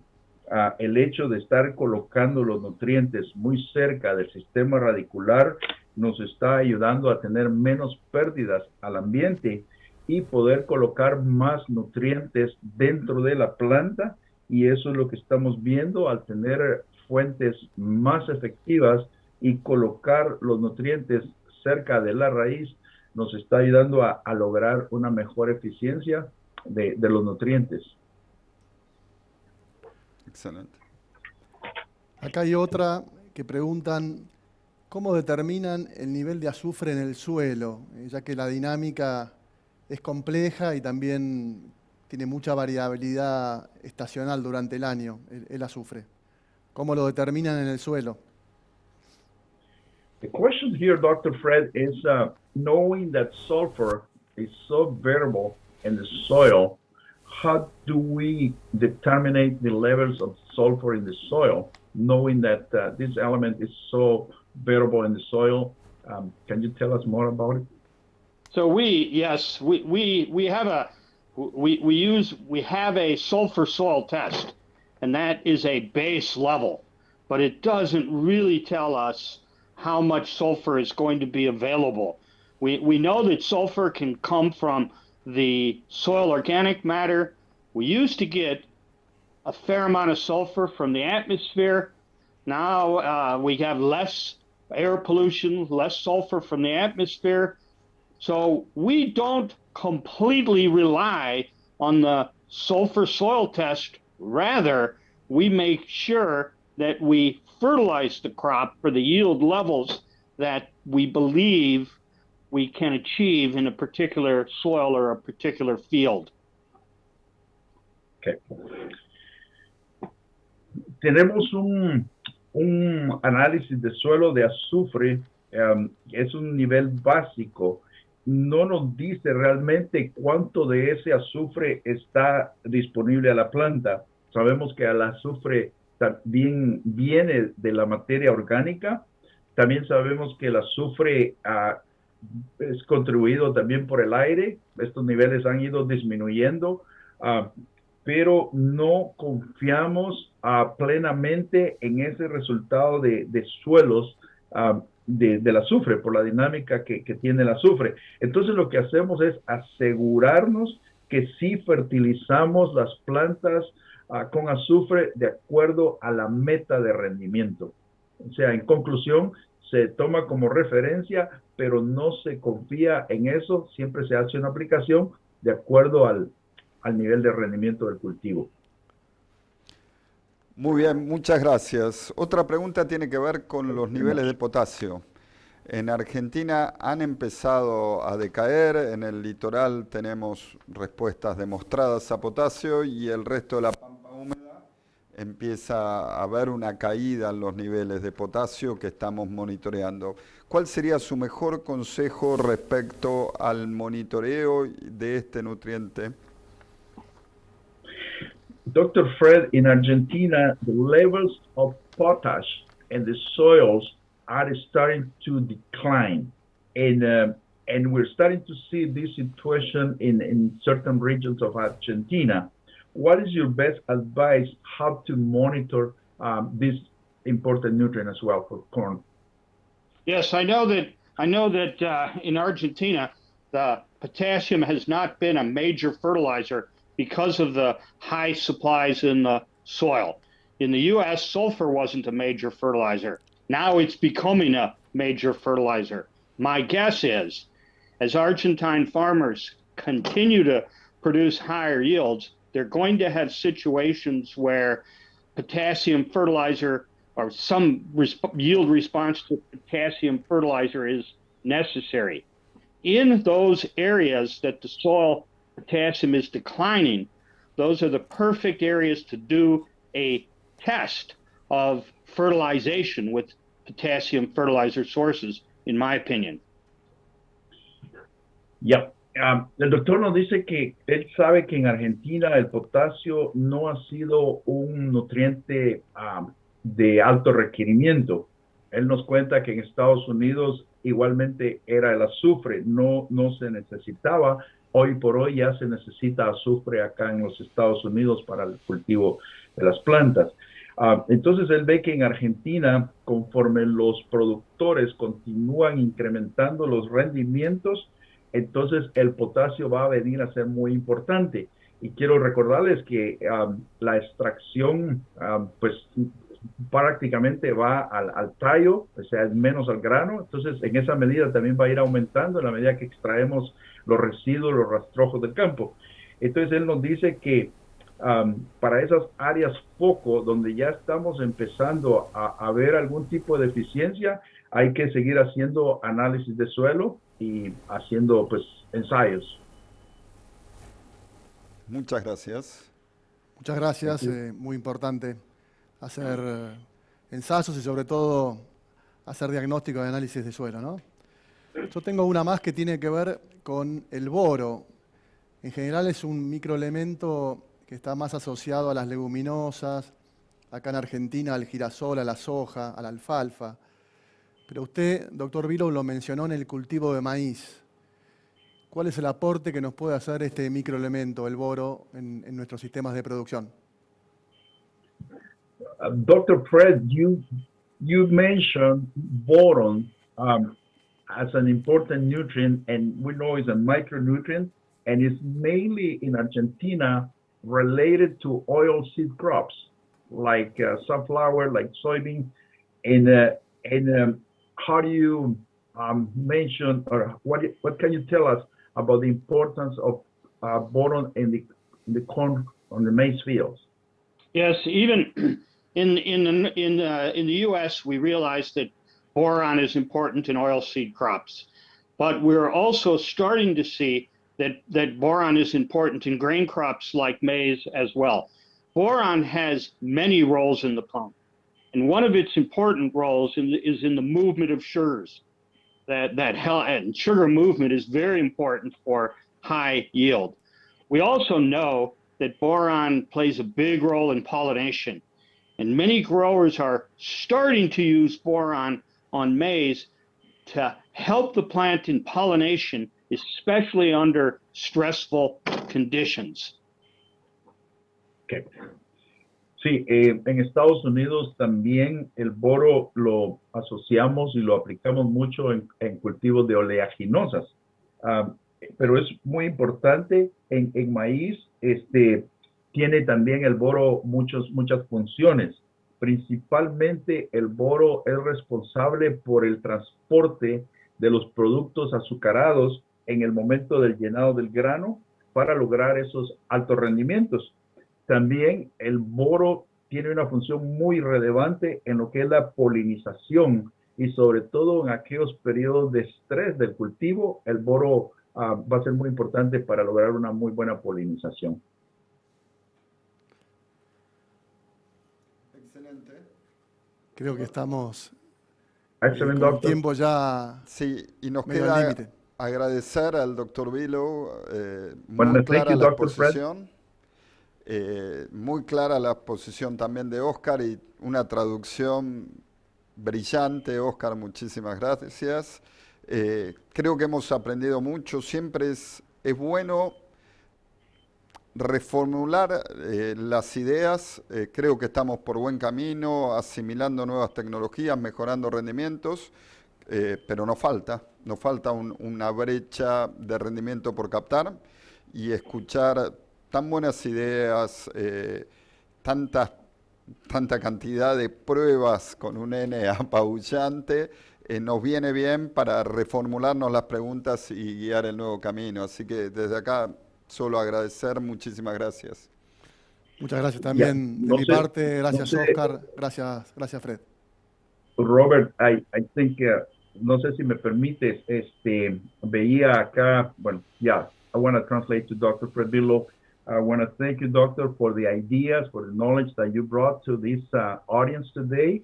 And I think Jorge Bassi mentions that we need to re-engineer at a time when we get together, we get new ideas, and how do we continue to increase the yields of the different crops. Today was corn, tomorrow will be a different crop, but yo quiero mencionar, Roberto y Jorge, disculpas, en la transmisión, algunos de los gráficos del doctor Fred Billow no aparecieron muy cristalinos. Tuvimos un traslape con los slides originales en inglés, así que vamos a tratar de mejorarlos y podérselos a presentar de una mejor forma. Así que mil disculpas por eso. No, por favor. Y agradecer a las 1000 personas que se conectaron, que se tomaron el trabajo ya en una campaña que en Argentina tiene mucho ritmo de parar y conectarse a la transmisión. Así que realmente muy agradecidos al público.